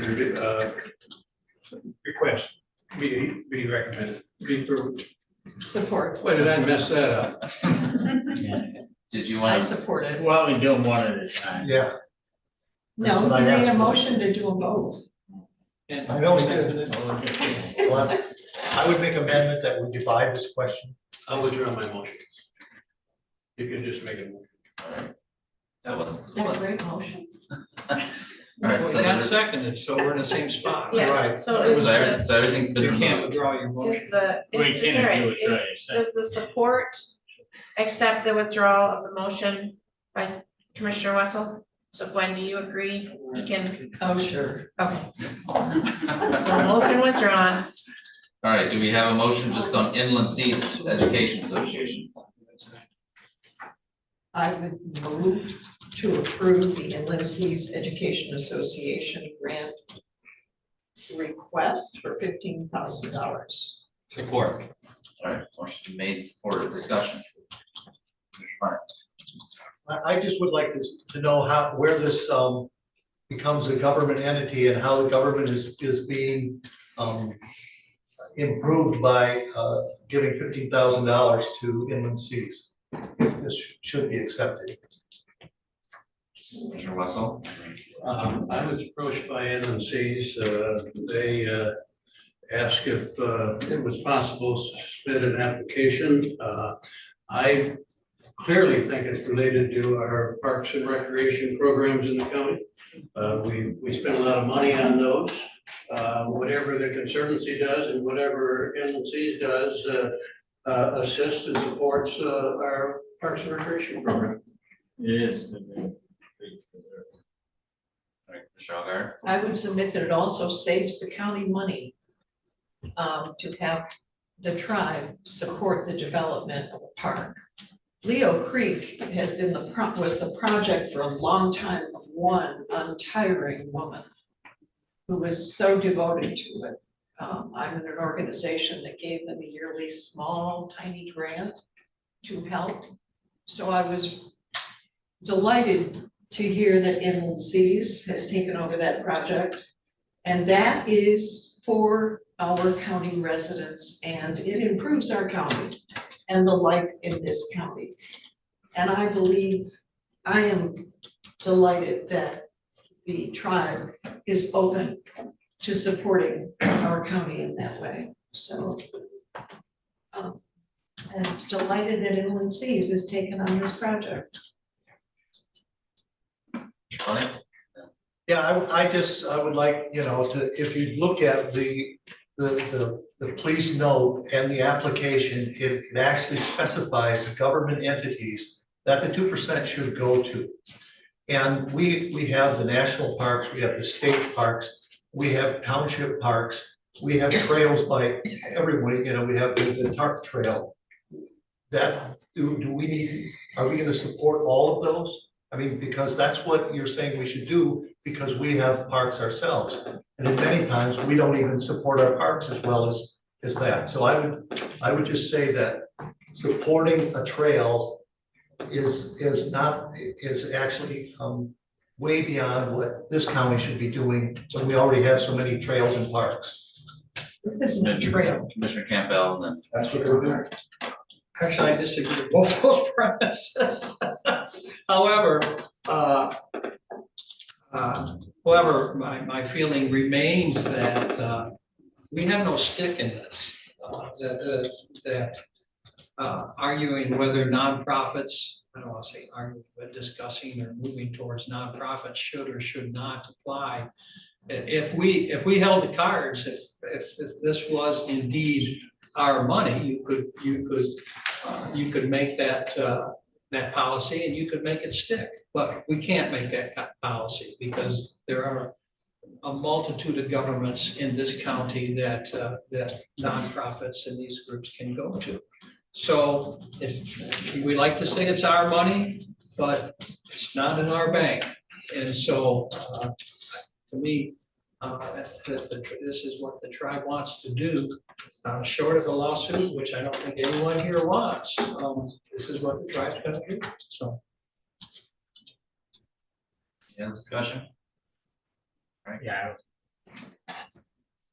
Yeah, I would agree with Commissioner Campbell. We don't have a dog in this fight.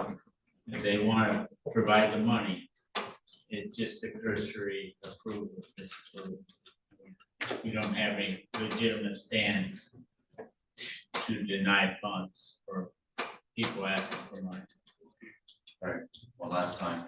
Yeah, I think that's a false statement, because if we don't ask for it, they can't pay, they won't give 2% to it.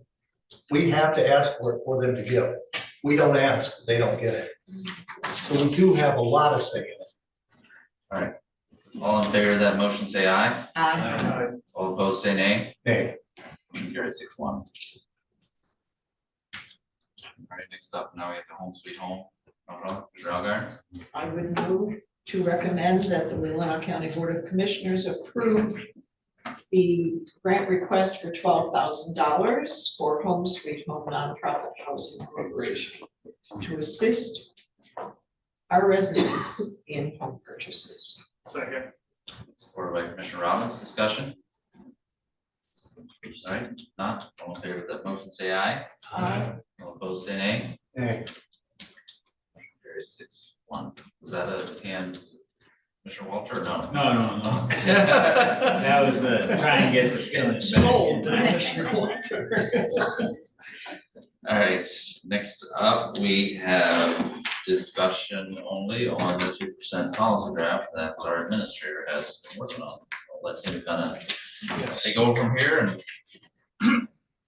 I did prepare a draft of a policy that I think addresses the various comments that I've been hearing regarding these issues. And just as a preamble, let me indicate that what I like to do as when I prepare a policy like this is really have three sections of almost every policy. There should be an introduction that explains the situation, then a policy that is the determination that you're actually, the thing you're actually deciding to do as a board, and then a procedure that sets out how that policy is intended to work. And what I did to prepare this on I did a number of things. First, I reviewed both the compact with the tribe as well as the 1993 consent judgment that was entered into between the state of Michigan and 6 of the tribes that had the earliest compacts regarding the operation of tribal gaming. And what most of the compacts had originally done is require that there be 8% of what's referred to as the net win from all Class 3 electronic games of chance. That primarily are slot machines, but there are some others, but it's generally considered to be slot machines. And that's what's called the net win, is basically what the casino achieves over and above what is paid out in winnings. And the consent judgment actually is a model of interesting construction. It begins, the operative portion that decides how the tribe determines what it pays and to whom it pays has very interesting language. It begins by saying each tribe shall determine which local unit or units of government shall receive payments and the amounts thereof. That's the very first portion of that paragraph. And the choice of wording is very relevant in my mind. It actually contemplates the possibility that the tribe could conclude, even though it hasn't, but it could conclude to provide all of that money to a single unit of government.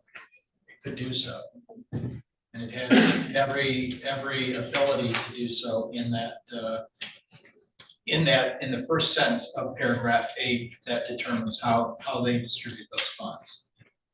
It goes on to talk about providing, there are 2 other provisos that are added to that about what the tribe should determine as it considers to which governments it shall provide those payments.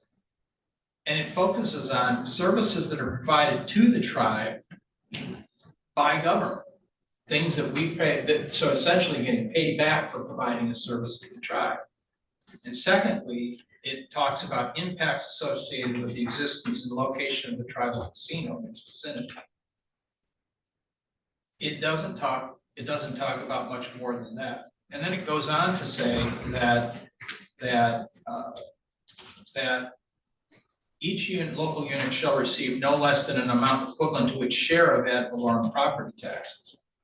That has been interpreted by some people as saying that the tribe should pay what it would pay in taxes to its local units, but that's clearly not what that language says. It says a share of ad valorem property taxes. That clearly implies something less than you would otherwise be paid if you could tax the tribe. And remember, the tribal government is a sovereign entity that, to the extent you would compare it to another government, it would be compared to the United States government rather than to even the state of Michigan or to the county or any subunit of government. So that's the underlying state of affairs when you're talking about 2% distributions.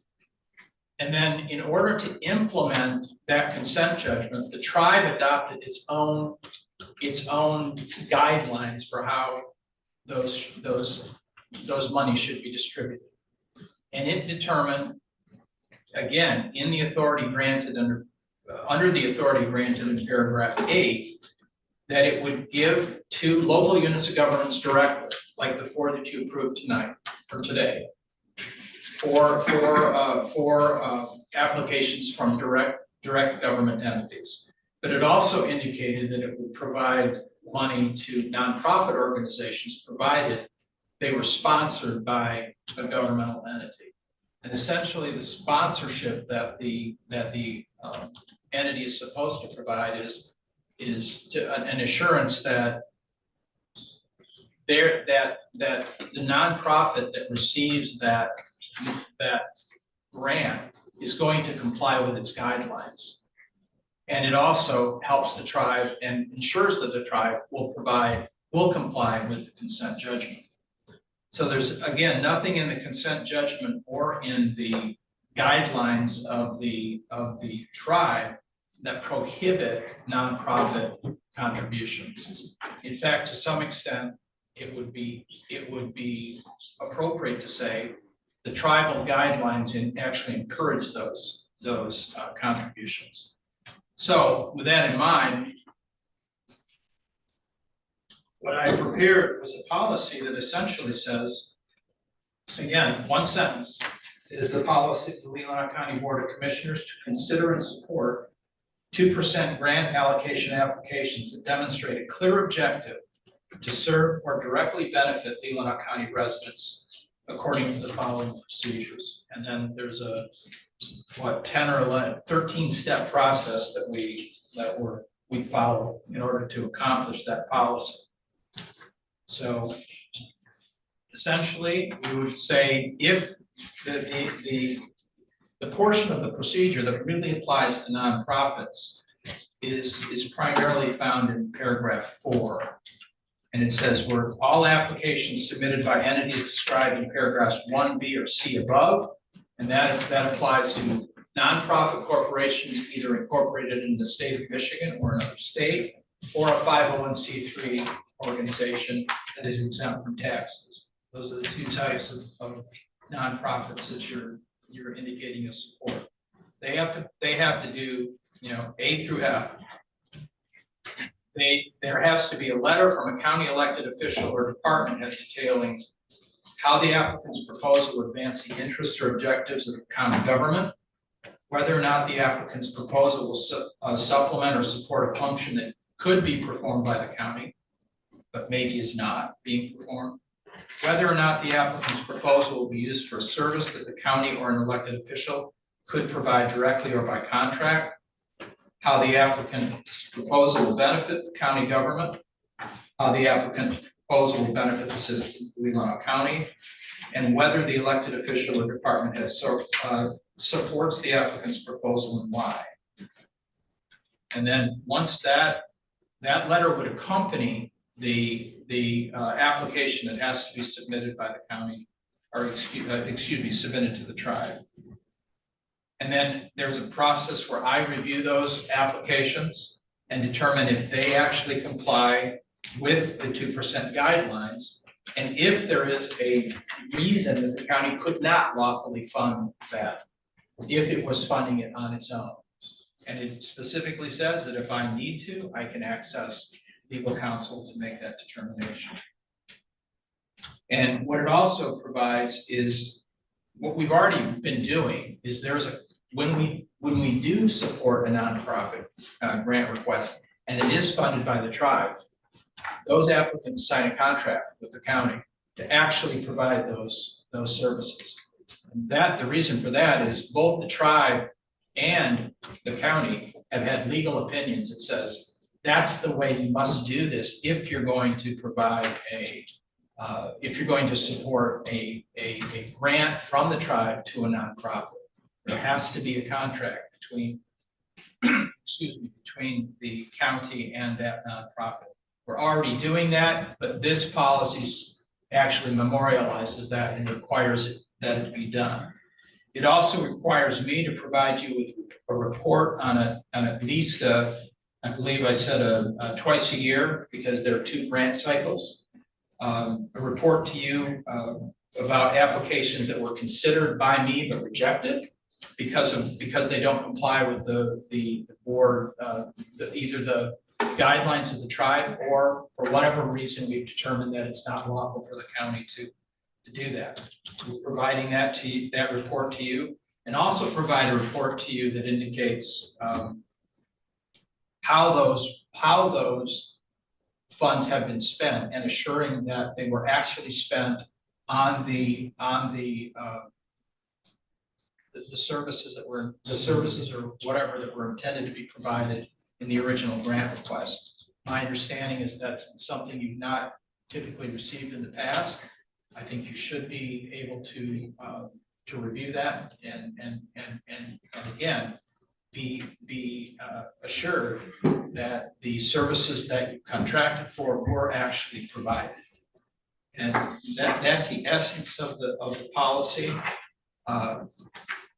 And I think it covers all of the bases that I think are appropriate for you to consider if you're going to go forward with these nonprofit grant requests. I thank you for the work you've done on this and for the detail, and I think it's worth bringing back to make official in a later board meeting. Right. And then we all can move forward, not to have this discussion every cycle. Well, I'm not sure that it'll prevent the discussion from occurring, but it will still be provided with the data in a comprehensive fashion that you can make your decision based upon that rather than supposition. I had one other question, and that is this year for the first time, because we call these grants, we required applicants to come to us before they wrote the 2% application. And we debated the merits of that then, and then we either said yes or no, and then they went out and did it. Then we have another discussion.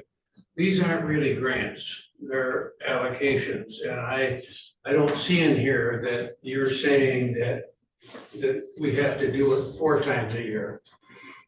Once I'm before, not once saying after. that. I'm not saying that. In fact, what I think I'm saying is I'm substituting a review by the administrator and potentially by legal counsel if necessary to determine if it complies with this policy, the guidelines and the guidelines of the tribe, and is it something that we can lawfully do.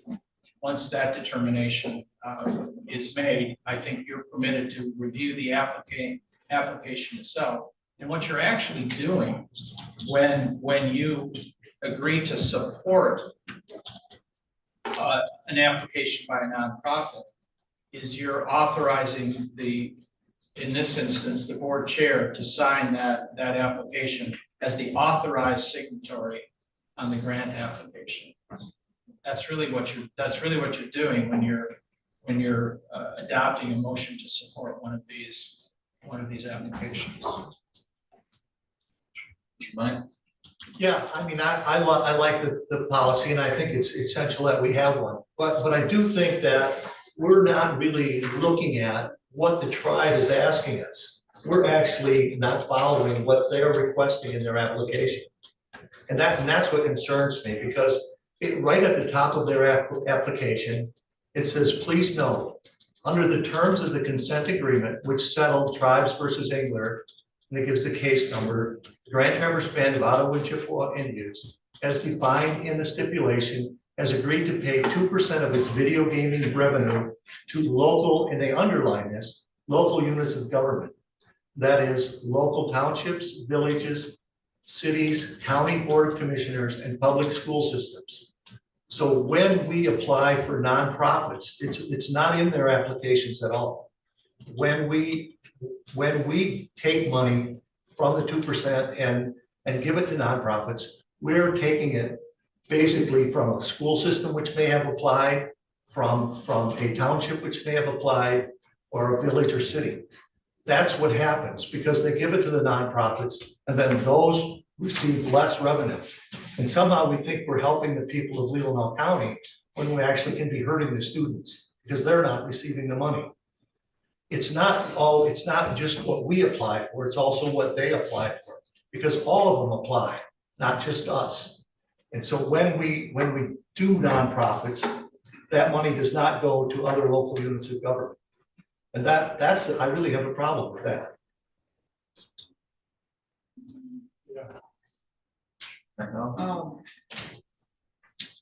Yeah, very detailed. I'm kind of a simple guy. I don't appreciate all the details, but I'm sorry. But very detailed and very well written. And I know the logic and such that you put in. I just think we have a smaller role in it than my colleagues, such as the county making a determination on a grant, whether it meets the GTV guidelines. Well, I think the GTV will figure that one out. I'm not sure that should fall in our court. And the GTB also does follow up on their grants to ensure that they're used. I'm not myself.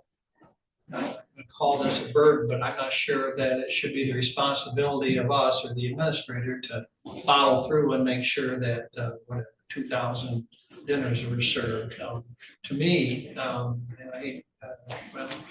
once that money goes out, it's now the tribe's responsibility.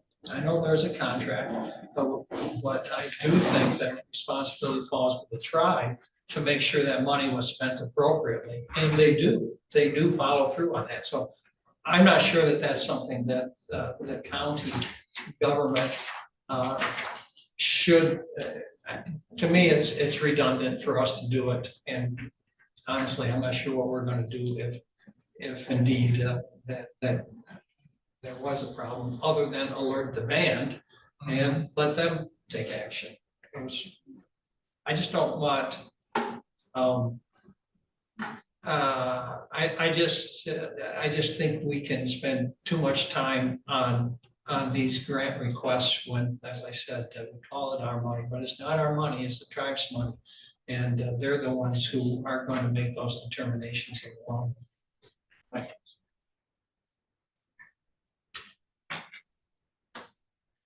Fine. Just one last thing, if they don't pay the 2% funds to us or whoever applies, they cannot have their casino. They're allowed to have the casino because they're paying the 2% funds.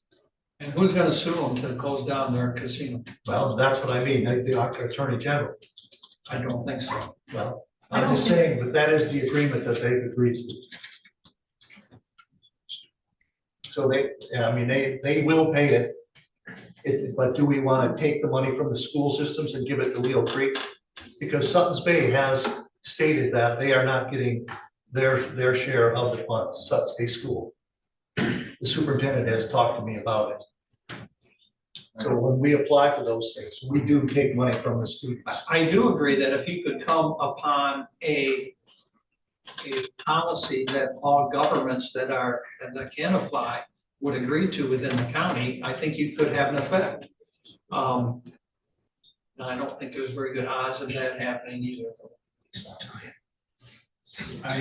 Just for the record, I did model this policy, and again, because of my nature, included a lot more detail, but it's modeled after the policy adopted by Grand Traverse County several years ago.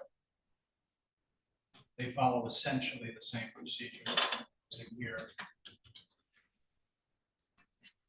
So do we need a motion on this? No, because we're just considering it. It was intended for discussion only, but I do think you need to adopt a policy regarding this based upon what I've seen occurring, the discussions that I've seen occurring surrounding this.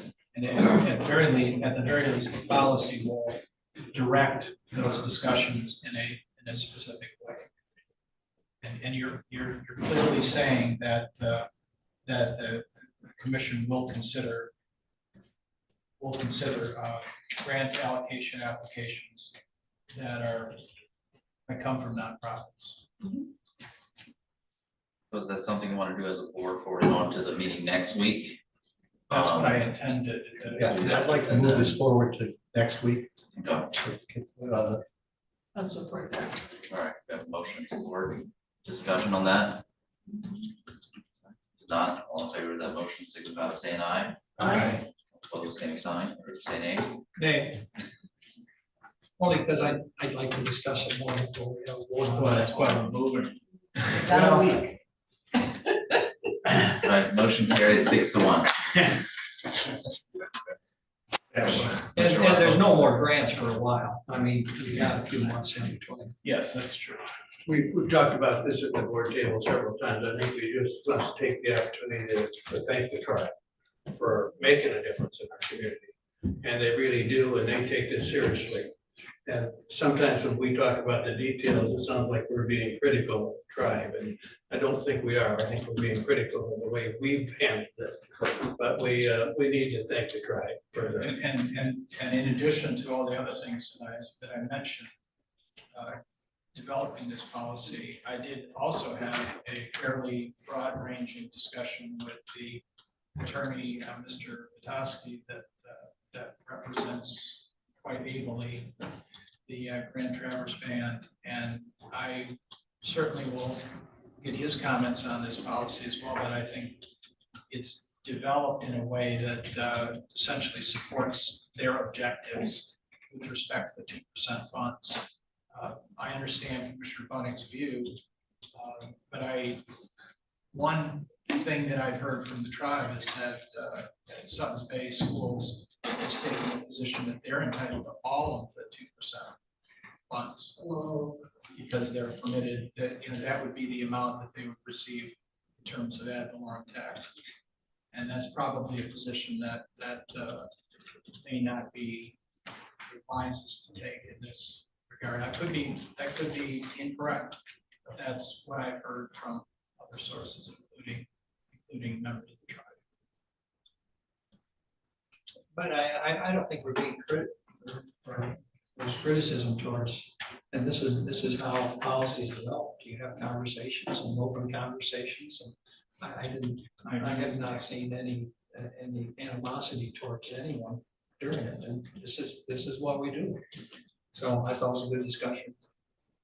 Yeah, I'm not trying to offend the Grand Traverse Band at all. I appreciate it, but I do think we don't handle it as well as we should.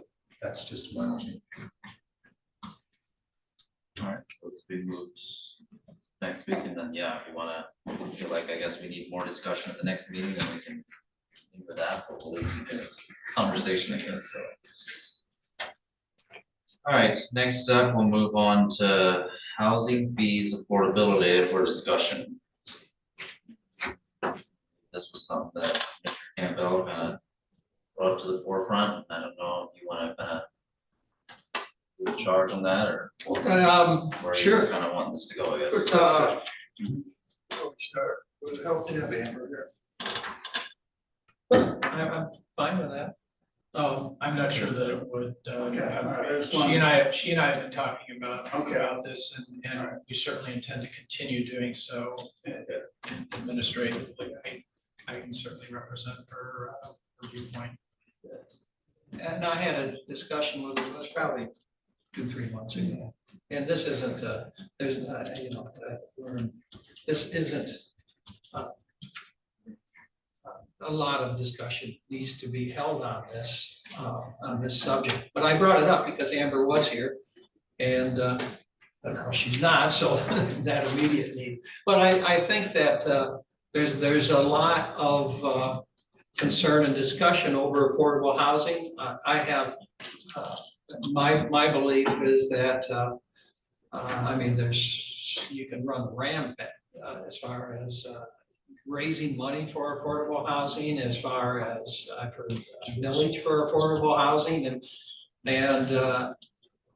I've heard putting pressure on local governments to change their zoning ordinances. I mean, my belief is that we have through constitutionally, we have a limited role in what we can do and what we should do for affordable housing. And even the pressure points on other local governments, I'm a firm believer that they have the authority and the right to self-determination. And it's not up to us to tell them to change their zoning, to change their master plan, to change who they want to be as a community through the zoning laws. But the one thing we can have an effect on is the fees that we charge for certain types of homes or possibly units. And there she is. I was just gonna sit in unless you want me up there. And so I would like to just start a discussion as far as with the building safety department, as far as what impact that might have. There, obviously, the department itself is the folks who would be running it. We want to make sure it works financially for the county and for the building safety department. I know they've been reserved in how they spent money and built up a safety net, and we don't want to interfere with that. But in a lot of baseball games, I've heard this isn't that, geez, we should, there's big swings out there we could take. But a lot of baseball games are won with bunts. And this may seem like a little bit, but I don't see it like that. I see it as something within our purview that we can do by taxing less on the type of development that I think here we can encourage without going to townships and villages and trying to play big brother with them. So those are my thoughts. If it's something that we think that we might agree on, then we put the ball in the administrator's court and in Amber's court, and let them come up with some ideas back at us. So let me shut up. Mr. Bunny? Yeah, I mean, I understand what you're saying, but I think it would be something that the Building and Safety Committee would sit down and talk about and try to work out.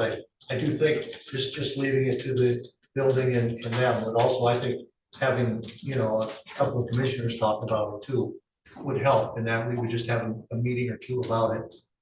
I know you don't need more to do, but I just think that would be a better way to approach it myself, rather than so we can come back with information and not just try to give it. You'd have some already about the discussion and why we can or why we can't do what we think is possible. Because I have ideas about, what affordable house would be, what square footage, maybe things, different things we could look at, and how we could set different fees so that it could help, we would help a little bit. I mean, I know it's not a lot, but changing the fee structure on an 800 square foot house would be different than on a 3,000 square foot house. That's the kind of thing that I think we could just talk about and see if it's possible. Might be more difficult than I think, but something like that. Yeah, I would like some guidance from you all as to what you're after. That way I can pull data for you too. It's kind of hard to come up with some stuff on the fly. But yeah, I would like to hear from you all as to what you're looking for so that I can look at that. And then, yeah, I agree. I think the committee would be a good place to start. So maybe we should set up a time for a committee, or you could schedule and let us know if you do it. I have a lot of ideas on what we might do specifically with the building department, but even beyond that. And one of the things I committed to do some time ago was to give you after 90 days on the job, and we're about halfway through that, just about, to give you really a comprehensive report on the things that I think the county can do. And I would absolutely agree with Commissioner Campbell. The county does not have a role in pressuring any township to do anything at all. But I believe it does have a role in educating townships on what they may do if they choose to do so. And to do things like perhaps creating model policies, model zoning provisions that they might adopt, again, if it is something that they choose to do. It's a perfectly reasonable, would be a perfectly reasonable, even though I would disagree with the decision, this decision, perfectly reasonable for a township to say, we would not like to have that development, that type of development in our township, or we don't want an increase of residents in our township. That would be a perfectly reasonable thing for them to decide, and we should not be in a position and should not be pressuring them or being a big brother in any sense of that. I would agree with that 100%. Right, Commissioner Robbins. Yeah, when I first saw this on the agenda, I'm all for affordable housing. How we get there is, I don't have the answers. So I started doing my homework, and it's like, first of all, we gotta decide what's affordable, but I thought about, we had home stretch work in Manor County, we got Habitat, and I'm quite involved in Habitat, especially with the project in my district, and so I reached out and got some figures for us, like cutting the fees. I'm not saying it's a bad idea, but one of the homes that was built in the new waves there, the Habitat, just the construction fees alone for this foot, and that was a 1,100 square foot house with a 329 foot square garage. Just Amber's fees came to $1,600. That include the well fee, that include the septic, so you can add that on. So you're probably looking at maybe $3 grand to be saved. So then I went a little further. Let's go to Maple City. Habitat did duplexes there. When you did the duplex, it came to $1,798 for the fees for the Amherst department. So yes, it's a little blunt, but we waive these fees on a $284,000 home on Habitat. That's what it cost them to build those houses in my district. That's a small, I don't know, it's not very much savings to help them out. So we gotta be really creative. And another thing I guess you gotta look at on our fees is Amber's department is self-funded. So if we waive the fees and we're sending our inspectors out there, who's gonna pay their wages? We take it out of the general fund to make up the difference. So what do we gain on maybe $3,000? So there's a lot of work here. I mean, what I've done personally, the first time I was a commissioner, we were supposed to try to give Habitat $100,000 for new waves. It didn't work out. So I did it on my own right now. Not asking for a pat on the back. I'm just telling you what I'm doing as an individual commissioner in my district is I gave the waves 3 years of snow plowing and lawn maintenance so they can build up their home owners association, so when they do take over, they're not broke. So I've done that. Another thing I've done that I have not told anybody is I'm not taking a pay for being commissioner. I am getting paid, getting deposits of money in a special account, but the next 4 years is all going to Habitat for their playground. So that's what I'm doing as an individual. That's what I think we have to do more on an individual than we do as a board here.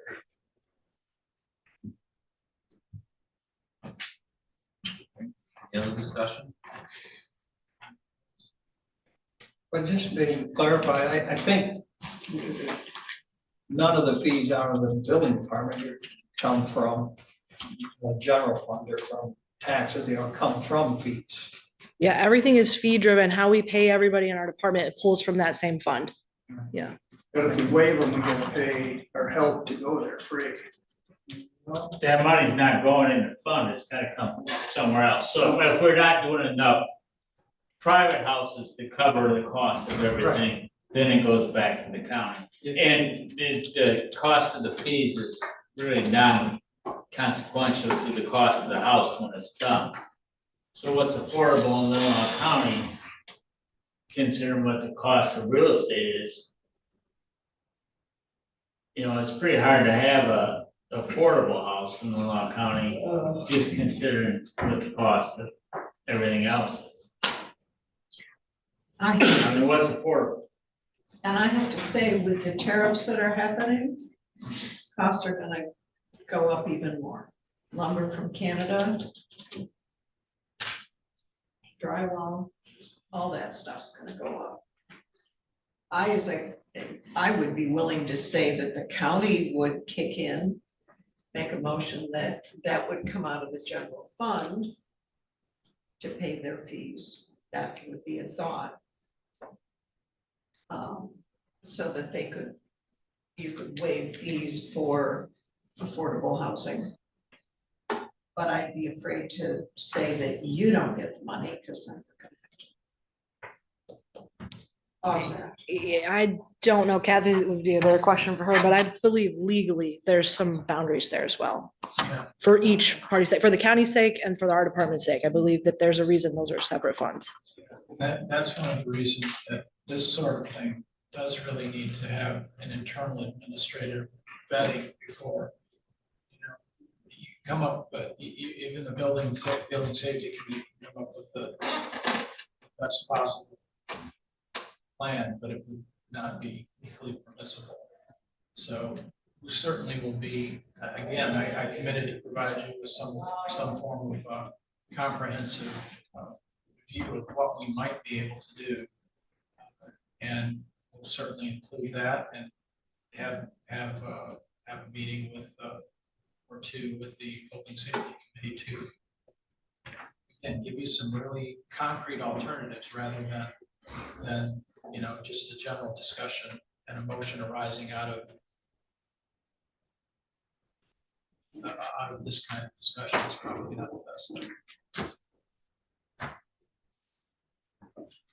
But the commissioners okay with that? Mr. Campbell, are you satisfied with that? It sounds like, who's on the building safety committee? So you guys can have that conversation, that's all I was looking for at this one, is just to move that ball a little forward and have a discussion. And I would say that, I lost that plenty, let's move on. All right. There's objectives, so. Right. Administration kind of deal with it, and yeah, give us some recommendations based on that, I guess, so. Thank you, Amber. Yep, thank you all. Thank you, Amber. Thank you. All right, next up we have our new item, which is number E, which is water level monitoring project. Yes, when I prepared this quite late last night when I got data and a proposal from our facilities department. As I indicated previously, we received it's interesting that the actual survey conducted by Eagle occurred in September of 2024, and then in mid-April, April 17th, we received the findings of that survey. So this is not exactly an emergency based upon, obviously, the duration and time before being notified by that. the thing that we're required to do by administrative rule is to have a monitoring and reporting system regarding the level of the wells. And Pat Rouch has come up with the equipment that's going to be necessary to be installed and estimates regarding the cost of installation. All in, it may very well be as much as $10,000 once we take into consideration the cost for internal staff time, and also the expectation that D&W will do the electrical wiring and all of that. So I'm anticipating something along that magnitude cost, and my proposal would be to just have a final proposal for you to review at our next meeting, and possibly approve, so we can indicate to Eagle when we have our May 31st response that we're required to provide them to our survey, that we have put in place a project to complete this. And I don't know if you're aware, but during our meeting, we actually suffered a loss of water pressure in the building that caused us to shut down the toilets for a period of time, but that was rectified. I don't believe these are related, but I can't tell you for 100% certain that it's not, so. Mr. Wessel? I move to recommend that the County Board of Commissioners advance the proposal to install well level monitoring equipment as presented for full consideration at the May 2025 Board of Commissioners meeting. Second. Mr. Robbins, discussion? I just don't know what that means, honestly. Is it like an alarm system? It's basically a monitoring well, tells you what the level is, and then there's a recording, gauge recording device that keeps track of it, so we can, when there's fluctuations, we can determine what how severe those fluctuations have been, and based on that, determine whether or not there's a potential problem with the viability of that well. Are we running out of water in the well? No, not necessarily. But this is something to try to assure that we're not running out of hot water. Wow. Yeah. And the real problem is it's required by administrative rule. Why that wasn't installed in the past, I don't know. If there's a change in the administrative rule, in my experience with Eagle, it's more likely that there's been a change in the regulator, the person that's actually doing the inspections and all that. And very, very likely in the past, it's, yeah, you're gonna need to do that, but don't worry about it, get it done sometime in the future. It's not that big a deal. I've seen that happen in the past. I can't tell you why it's now become an issue, but it is, and we're expected to fix it. Any other discussion? Bonnie? Well, it seems like they give us some leeway on this, and how come we're not doing a request for proposal and then coming forward? Doesn't sound like this is some emergency. No, well, one of the things we're going to do, and I said in the executive document summary, we are going to get 3 bids from 3 drilling companies for the installation. And we're hoping to do that by the time we present that to you next week. So you expect to have the 3 proposals by next week? I think so, yes. So basically we are doing, I know it says it here, but I didn't know it was coming back to the board. I didn't really understand. Oh, yeah, definitely. Yeah, we have not scoped it out as 100%, but anticipate being able to do that by next week and present it to you. Any other discussion? All right, not all in favor of that motion signify by saying aye. Aye. All opposed, say nay. Carried 7-0. All right, next up, we have a review of financials. the portion of the meeting. If you have questions on claims and accounts or post audit, I will try to answer them for you. And if I'm unable, I will communicate with you via email once I get those answers. Questions? Sound like it. Right. Yeah, I just have one about maintenance. I keep seeing, claims and accounts, things that are being purchased through the maintenance department. And yesterday I found out that they're doing a remodel of the maintenance room. Oh, hi. So I'm just wondering, it appears to me that there's a runaround of the policy that we have, that there's more than I think it's $5,000 they're allowed to decide, but you're buying things individually so that you don't have to go through the policy, but you are doing a remodel, and there's electrical and countertops and, different drawers and stuff. And so I'm not sure that that's happening, but that's what it feels like when I read those things. We're replacing a lot of outdated gear. So the way it was set up basically looks like an article from Popular Mechanics circa 1962. I mean, it was set up with basically like pegboard and stuff like that. And it's set up in such a way that it's causing great inefficiency in getting the work done. I mean, so like the first thing you do when you get up in the morning, what do? You straighten your room, you make your bed. That's what this is. And I guess I wouldn't know what to tell you if you want me to summarize it and do it. I mean, it's a maintenance and operating cost.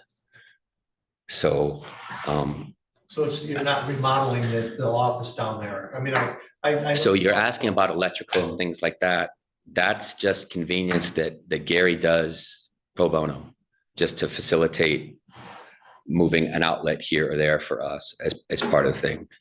I guess, do you have a problem with me creating a workspace where my guys can work? And if you're upset about the policy, I guess we can discuss that further. I am kind of learning the policy as I go.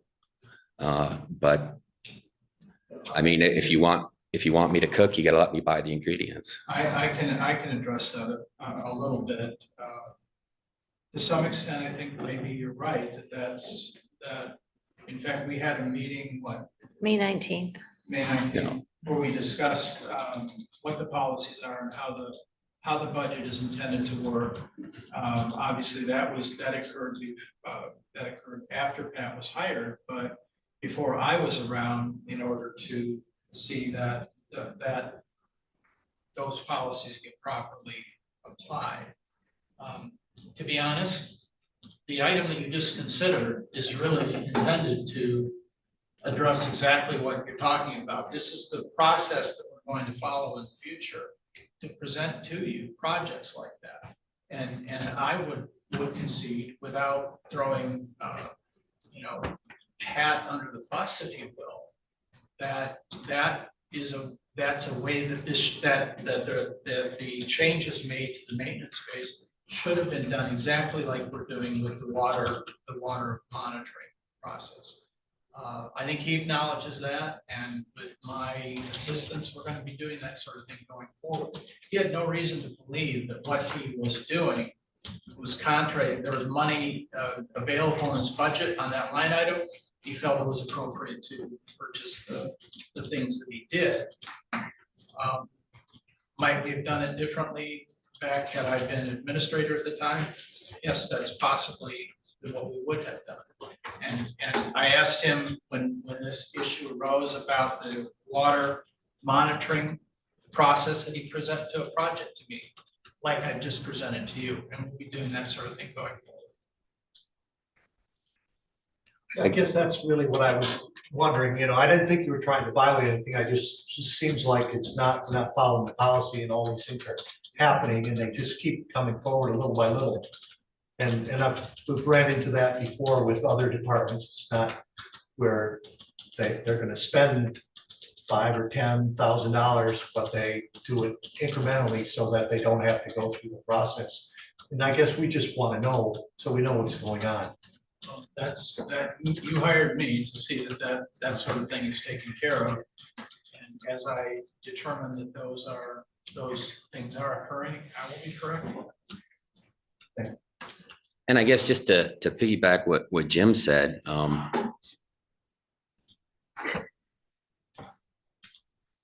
yes, I'm learning as I go and I'm trying to fit things within there. At the same time, you guys hired me to make some changes. So we're kind of working on our relationship and that makes sense to me. And if there's any question in terms of accountability, I'm happy to go over anything. I'm happy to show you the changes that have been made. And Jim's been really good. Sometimes I get a little passionate. He lets me vent and I'm working on my diplomacy. So I really do, there's been a lot of turnover. I kind of sense that there's a generational turnover here happening in the county. And there's been a lot of positions that change here. And I really want to work with you, the entire board and everybody here to create a team effort to adapt to those changes. I think that there's going to be a lot of concentrated changes that are happening really fast in the next 5 to 10 years, just because of the way technology is advancing.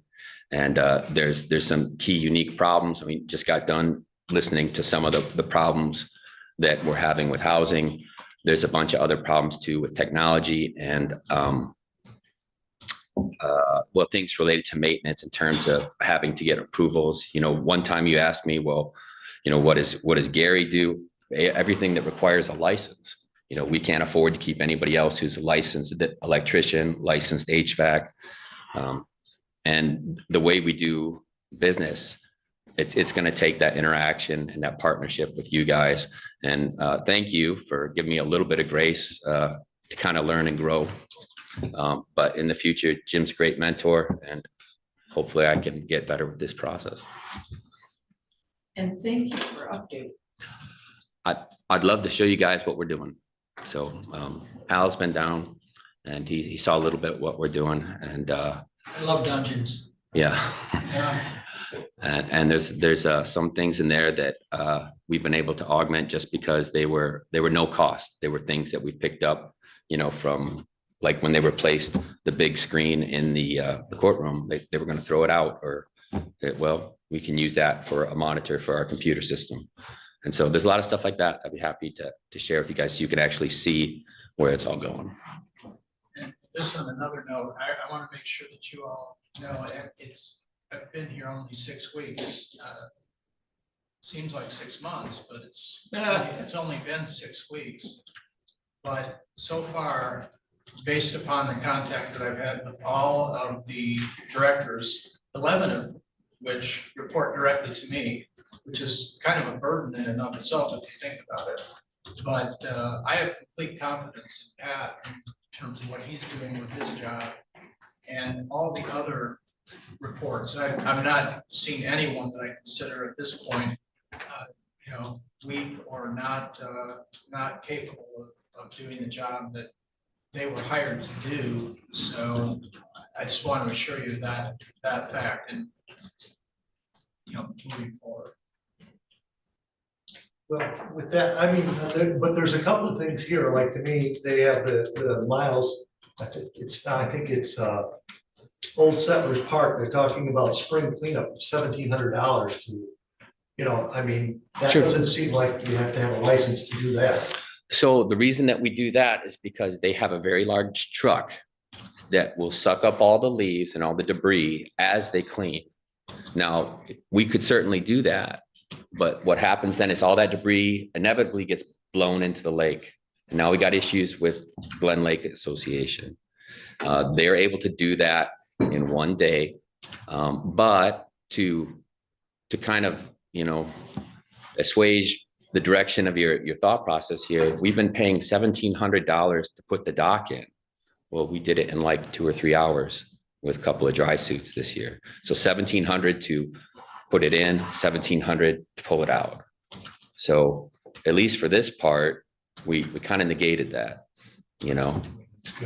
So we're looking to do some things like that. If we can do it, we try to do it in-house.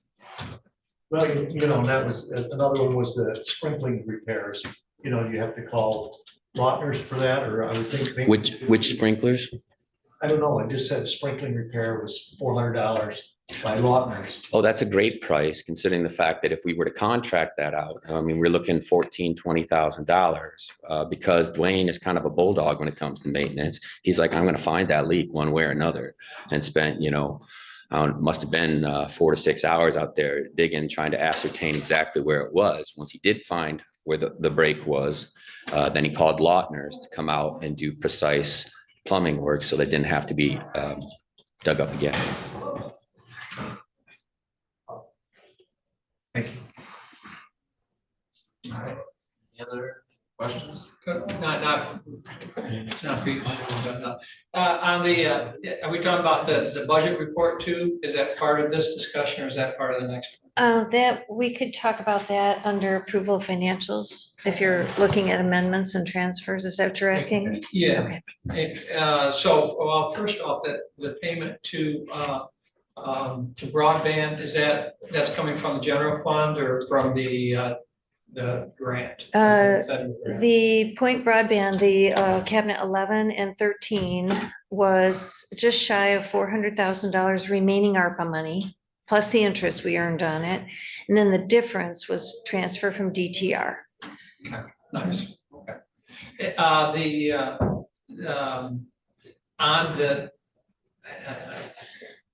I was trying to look at where we are in the budget, and it's way beyond me because of the few months I've been looking at it. But if you've been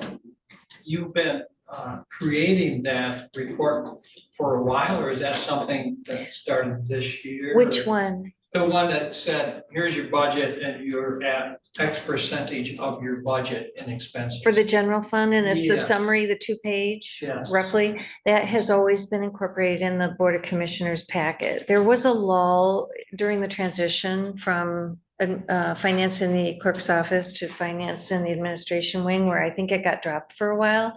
But it's back in the packet, and it's so that you can see month to month, and it's not a closed month.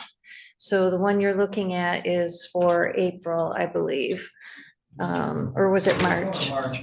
Maybe it's March. It'd be March. April's Yeah, I still think so. open. It's March. Yeah, I have to think about what month I'm in. And so we give you your spending to date percentages summarized by department. You can look at the full department, just call my office and I'll send you the full department. It's very helpful the way Yeah. you had it as far as if I've been here a while. But when we get them, the thing that might be helpful, if I had the one from the previous year and because it's really too early to look at things.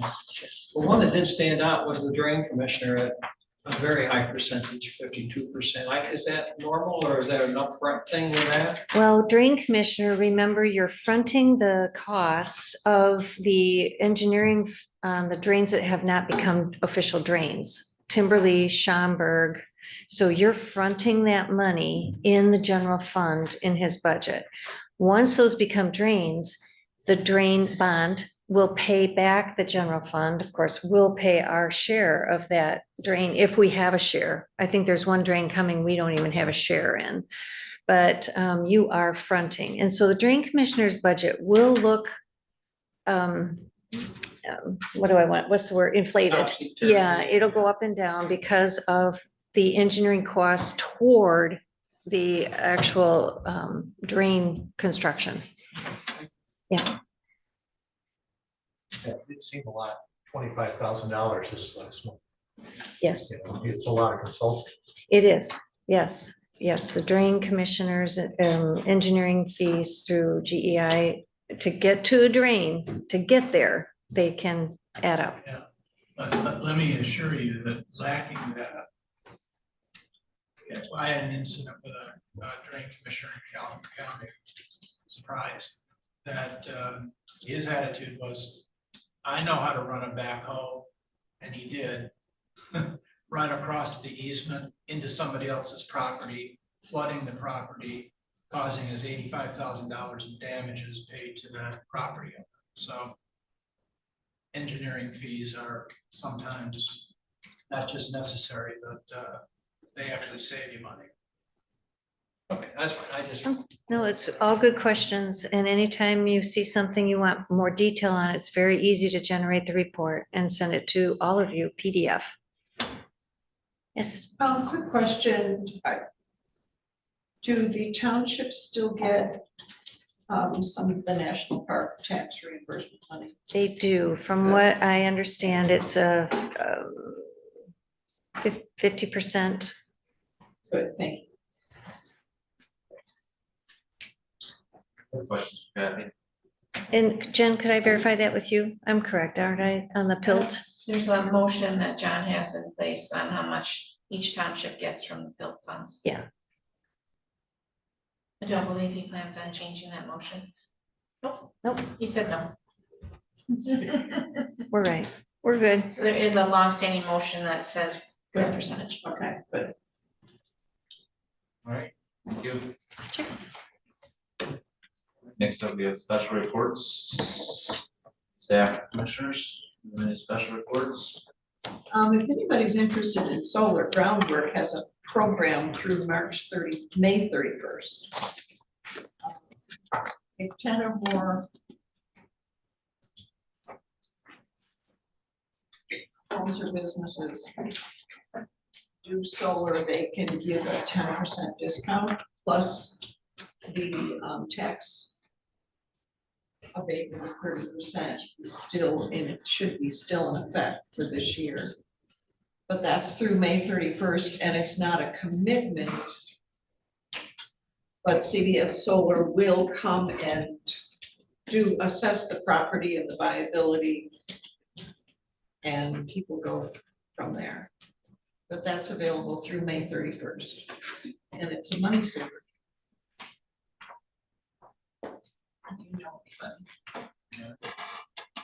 Any other reports? All right, if not, we are up to our final public comment, which is 5 minutes to address the board. Do you have any, Kelsey?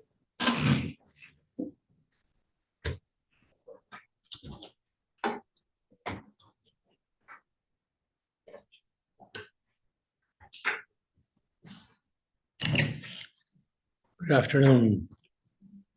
I find it intriguing that this commission, this new commission, is anxious to tax people at its maximum, because that's a guarantee that it'll all be spent. That's the way we work in this commission. I also suggest, from our seeing all this stuff of the many meetings, county meetings I've attended, that this commission totally abandon any further GTV involvement. We should just make a decision that is part of the compact for the Sault Ste. Marie tribe. The Sault Ste. Marie tribe decides all things for themselves. They give no money to local governments unless they choose to. The counties are not involved at all. So we wasted so much time on this issue because we want to please other organizations. We seem to want to abandon the taxpayers who pay for all the money spent here. And we're willing to please some other organizations because we want to feel good about ourselves. And I think we should stick to the knitting and stick with the things that are required in MCL County Law 46.11. And in regards to housing, I do not know what's involved here, but I don't see housing as an issue involved in 46.11 either. And neither have we seen a lawful petition from the people that you spend money, get involved in any way in housing. On that account, I will also talk about the, today's agenda did not include an apology resolution. I'm surprised at that because at the last county commission meeting, an apology was given, and it was the beginning of a process that told us all that a bad decision has been made, and all the commissioners of all the prior commissions were involved in it. And so we look forward to next week's meeting to see that petition properly presented in a proper form. That brings up another question about our local community press. The enterprise has always reported on everything that occurred since May 21 on this clerk loathing resolution of May 11th, 2021. And for some reason, they did not report on last week's regular meeting where the statements were made apologizing for this. So we now have to question whether we have a community newspaper at all that wants to report on important things to the township, particularly when a lot of harm and damage was done and $1 million may have been wasted. Thank you. All right, thank you. Any other public comment? Mr. Wiesner?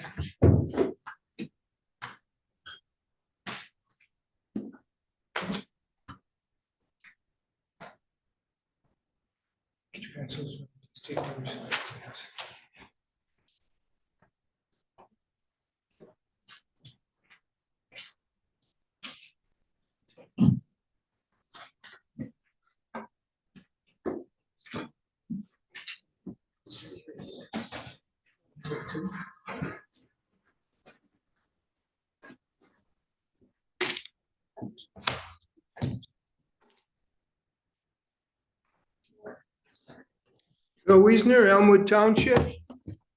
And again, as always, we require, the Constitution says we should have fair and equal, fair elections. One person, one ballot, one vote, one day, no machine. Get rid of the mail-in ballots, which are very corrupting. We'll have no fraud. And this is a sign that should be promoted in Leelanau County. It's a new one, I've got one, but something like this, strong families, one man, one woman, different perspectives put together, complement things and make it better. Have secure families, have secure communities and secure country that way. So at every opportunity, promote that, please. The handout is one actually that I just emailed on the back page. You'll see that I just emailed it to Clerk Crocker and all the other clerks in the township.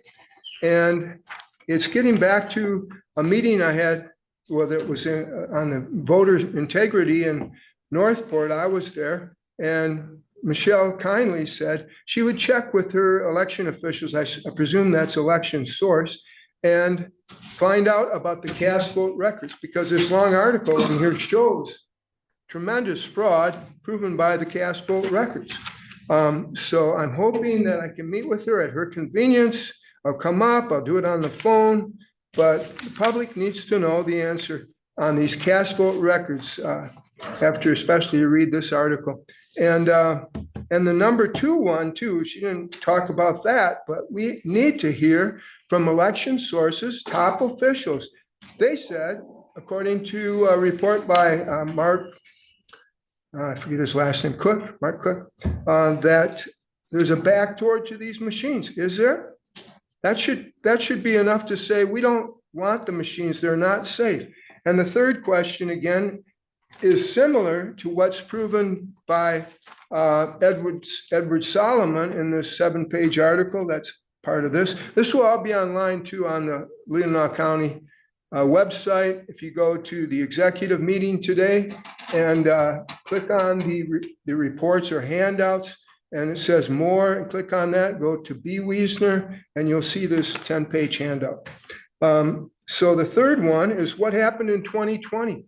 Antrim, Leelanau, Grand Traverse County between 34 and 45% anomalies on the Supreme Court of Michigan elections. Similar to this Prop B from Edward Solomon found that was raising taxes in the state of Colorado. So the fourth question has not been answered by anyone at this county that I've heard. Do you have an explanation on why so many Democratic leaders were concerned about election fraud in 2016 to 2020, but now there's no problem? So I'm hoping to at least get the first 2 questions answered. And going on to this 10-page article, it's really one you should check online. It's got all the colors to the graphs, okay? You enlarge them and look at those graphs. It's impossible what's happening there. And got a lot highlighted here, but it's impossible. At every point, I've shown you this information before. In Arapahoe County, both the Democrats and the Republicans voted identically for this tax increase. They doubled or sometimes tripled their taxes. And it was impossible. All the other counties, no, there was like a 25 to 35% disparity between the two votes. But Arapahoe was not. And okay, I'll just stop. I mean, there's a whole lot in here in this article. Please go to the website, see it online. You've got just a hard copy, but you can enlarge it on the website, and within a day or two, it'll be up. I'll send it in today. And I'll just close with this comment. It's right here. Article 4, Section 4 of the United States Constitution guarantees to each state in this union a republic form of government. The obvious conclusion is that as long as there are programmable electronic voting systems computing election results, the imposed outcomes, and I'm out of time, so I'll stop right there. Please read this. Thank you. Do you have any other public comment? Yes, sir.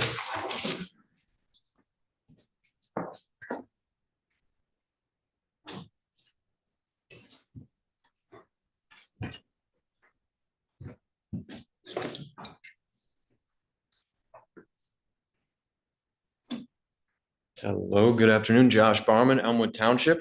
First off, you guys get yelled at a lot, so I do want to say, I really appreciate coming here and watching you guys discourse, even if you disagree, and have it be respectful the whole time. It's like very refreshing to watch political discourse debate happen well and things actually get accomplished. So thank you guys for that, because doesn't always happen in settings that aren't like this. So thank you for that. I wanted to appreciate Robbins, Commissioner Robbins especially. Thanks for doing extra homework on the housing stuff you saw on the agenda. You chose to go the extra mile, come with actual numbers. I feel like that makes this a lot more effective for people sitting in the audience that don't know the same stuff you know, that don't spend the time on it. So coming with those numbers is really helpful. I'm a realtor. I've been a realtor and a broker for a decade. It's my wheelhouse to sell the properties, but how do you fix it? People think, well, I must sell, so therefore I got the solution for housing. How do we get more housing? We just build a ton, right? We build up. A lot of different options. I think it'd be really interesting to find out how many of our lakefront homes are owned by people that do not live here year round. So do they have a principal residence exemption on the house or not? Interesting thing to know, because I'd be fine taxing someone from Illinois more money to live on our lake, especially if they're not here during the winter. If you don't live in Michigan during the winter, did you really earn your lake house? That's a joke, but it's real. So just something like things like this, because the saving someone $1,700 to $3,000 on their house, that is not the difference between someone buying and not buying. People my age, I'm 33, but people my age that are not able to afford, I promise you, none of them are making, if they're even within $3,000 of the line, we're not looking at that caliber of home. So while saving on permitting and making sure people don't pay costs they shouldn't be is important, that's not gonna be the difference maker. We got to get the money from somewhere else, because affordable housing is really important. I think the average price of sale in Leelanau County in February was $890. That's not a super accessible market. Don't quote me on that figure, because I looked it up quickly. But it was a very high number that's not very affordable for many people. So yeah, look at lakefront homes. Who owns, as this is their second or third residence? Who's occupying these spaces? I had another idea that I forget now, but anyway, it'd be really interesting to find out the information of things like that. What is the tax base? As a Michigander that lives here, and as I was born in Michigan and raised here, have chosen to live here forever. I have a lot of pride in being a Michigander, but yeah, I'm very happy to tax people that live outside our state more money to live here. Anyway, thank you. Thanks, Josh. Any other public comment? All right. Okay. Sure. I did, we're at amendments and transfers, and I'm sorry. It's okay, we have commissioner comment next. Oh, I'm sorry. I'll I thought you had just public chill. comments. Yeah, I thought it was public comment I'm too. sorry, thank you. No, you're good. I'll just chill and Stay right enjoy. there. I'll Do you chill have and any enjoy. commissioner comments or no? All right, go for it, Kathy. Oh, sorry, I was going to enjoy that. Okay, I did send out amendments and transfers a week early. I, in hindsight, should have put maybe draft across this because there is a bit of more review, but if it's amended between now and next week, I will give you a new copy with amended on it. It's basically just catching us up, so you have a week to look at it and ask questions about these budget amendments. It's enacting what has been approved, 3% increase, for the non-union, the Teamsters, the increase from 7 to 8 hours for Teamsters as applicable. And also that you took care of the remainder of your ARPA funds and took care of spending that toward the Point Broadband project. And it also just gets all of your budget line items more representative of where you're at now as we start rolling toward the 26 budget process. So if you have questions on this, let me know. And I will definitely let you know if I submit an amended for next week, if I fat fingered a number or something like that. But I just wanted to get it to you a little earlier. Can I just interject something there? With the cancellation of the Minton funds, I don't know if there's any B possibility left. It's not clear. But yes, we're done with the ARPA funds for Point. Yes. We haven't finished in this county, and I just want to remind everybody, there are still people in District 6 and 7 who were hoping to be covered with BEAD money. That's a huge question mark right now. Since you bring that up. Certainly. Thank you. And that's all I had to say about that. So if you want to move on to, yes. I make a motion that we approve claims and accounts for $212,596.75. Second. Motion supported, discussion. None, all in favor of the motion, say aye. Aye. All opposed, say nay. Motion carried 7-0. I make a motion that we approve post audit, $3,073,948.63. Second. Motion supported, discussion. None, all in favor of the motion, say aye. Aye. All opposed, say nay. Motion carried 7-0. That.